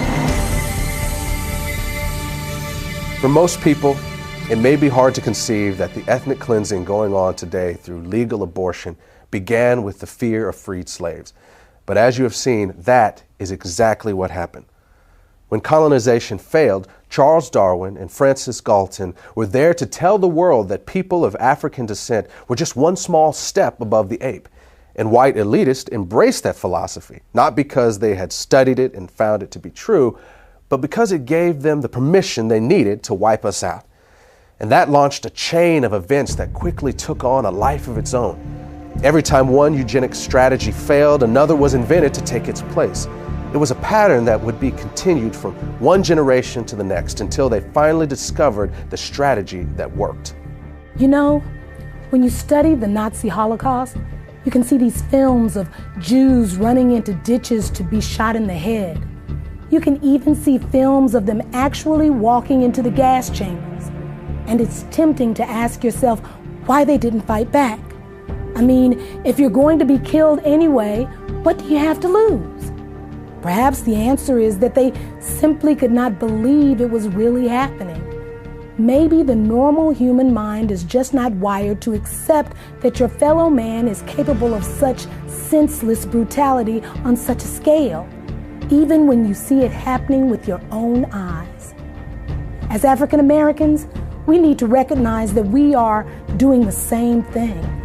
We need to understand that terms like pro-choice and reproductive rights and family planning are nothing more than marketing slogans. They're just code words that organizations like Planned Parenthood use to hide the fact that we're voluntarily submitting to the will of those who have been trying to exterminate us since the day slavery ended. At the beginning of this program, we told you that the Maafa didn't end with the freeing of the slaves, and that in fact, it hasn't ended yet. Now you've seen the rest of the story. Now you know that legalized abortion is more than just a crime against humanity. It is also the continuation of a 150-year-old racial agenda that was founded in Black genocide. And I hope that you have also come to see that as long as abortion remains legal, the Maafa cannot end. Thanks for watching. Brothers and sisters, it is time. Yes, it is. Amen. Brothers and sisters, it's time for us to go to the streets on this issue. Yes, it is. Amen. We need to be in the streets on this issue. Amen.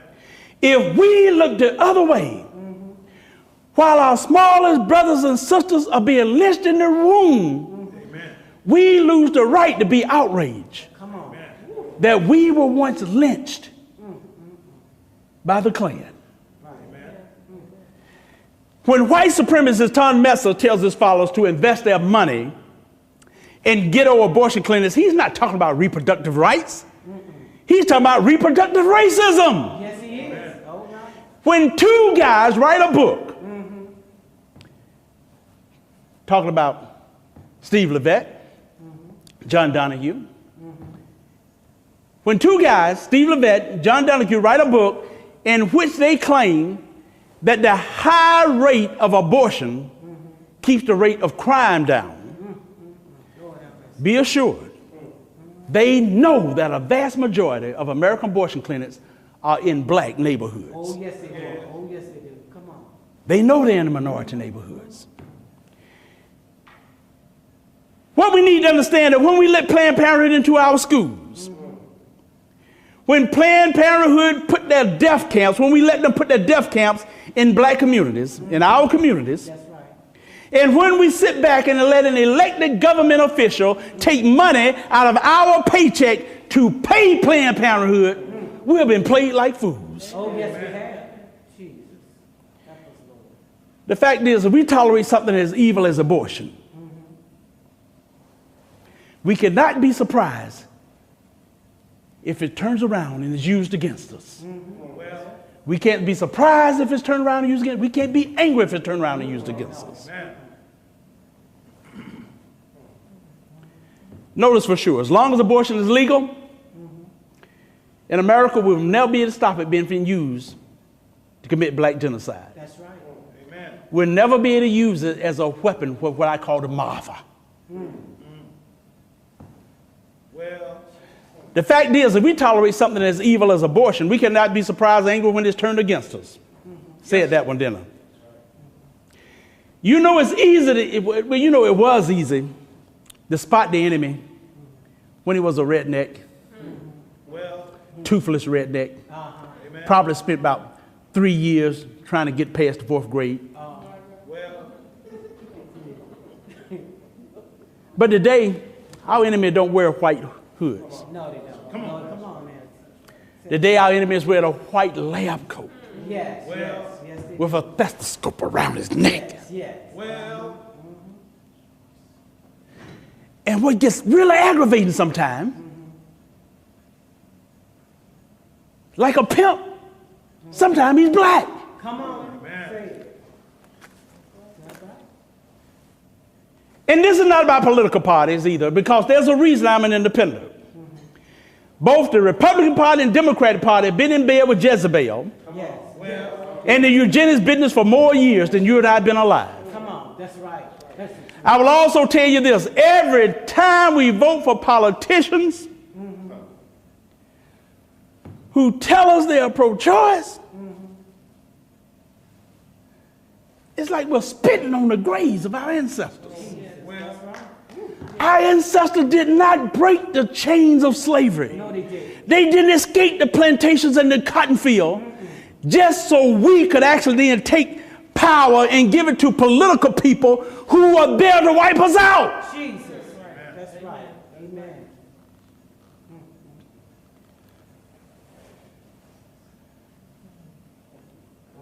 We need to remember why there were civil rights groups that fought against abortion in the 60s. That's right. We need to understand what it was that Harold Crawford and Irma Carver and Craven was talking about. Long before abortion became legal in this nation, when they stood up and they noted there's a real connection between poverty, abortion, and genocide. Oh, yes. They understood it. Oh, yes, they did. Amen. Folks,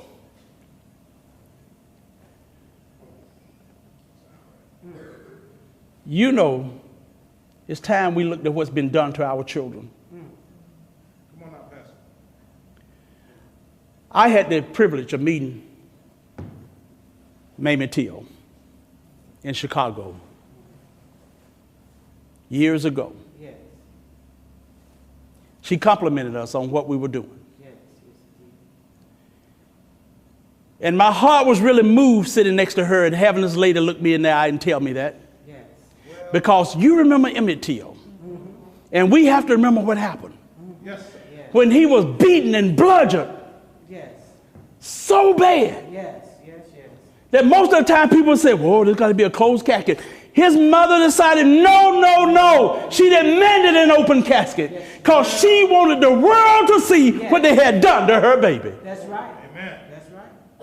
And it's time we now look and not look away and look what has been done to our children in the womb. Yes. It's womb lynching. Yes, it is. Yes, it is. Come on now.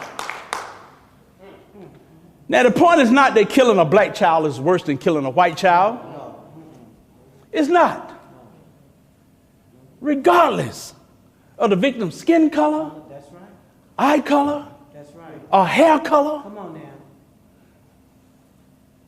legalized abortion is a crime against all humanity. Amen. That's Every right. one of us. But it's also, it's like a loaded gun aimed right between our eyes. Jesus. And every time we walk into a voting booth Oh, yeah. Come on.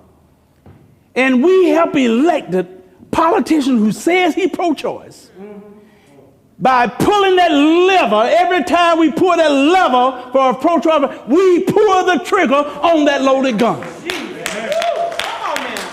You say so. And a child dies. Oh, Lord. Amen. Yes. It's all right. Come on now.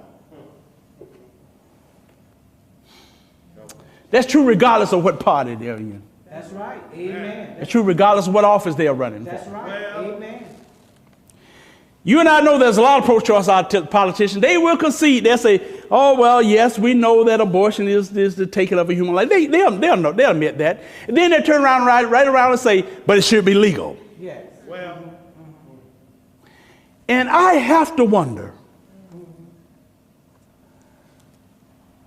why.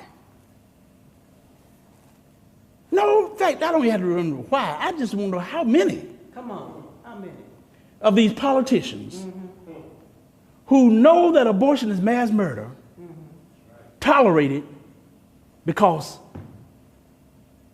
they think the right people are being murdered.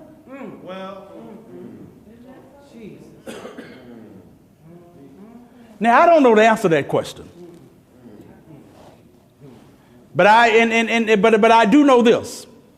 I know that if the Klan, with or without their hoods, were to open up a whole chain of abortion clinics,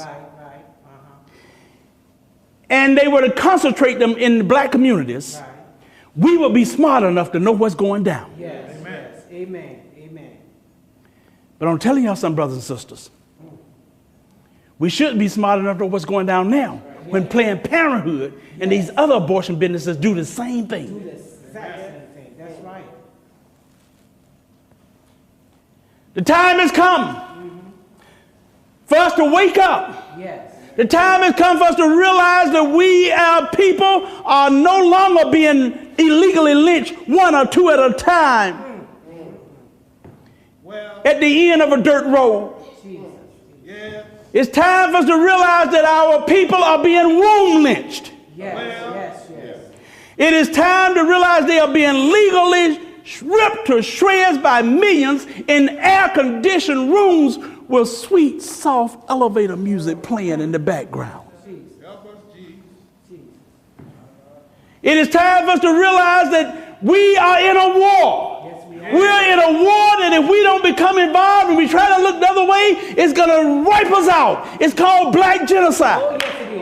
It's time that we realize we have found the weapon of mass destruction, and the weapon of mass destruction is the suction machine in Planned Parenthood. That's right. Amen. That's right. Amen. Knowing what we know now, we can no longer look the other way. To end this Maafa in the 21st century, we as a people will have to do something. To do nothing is not an option.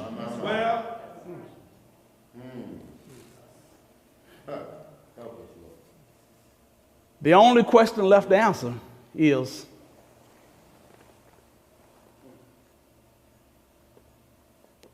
what are we going to do about it?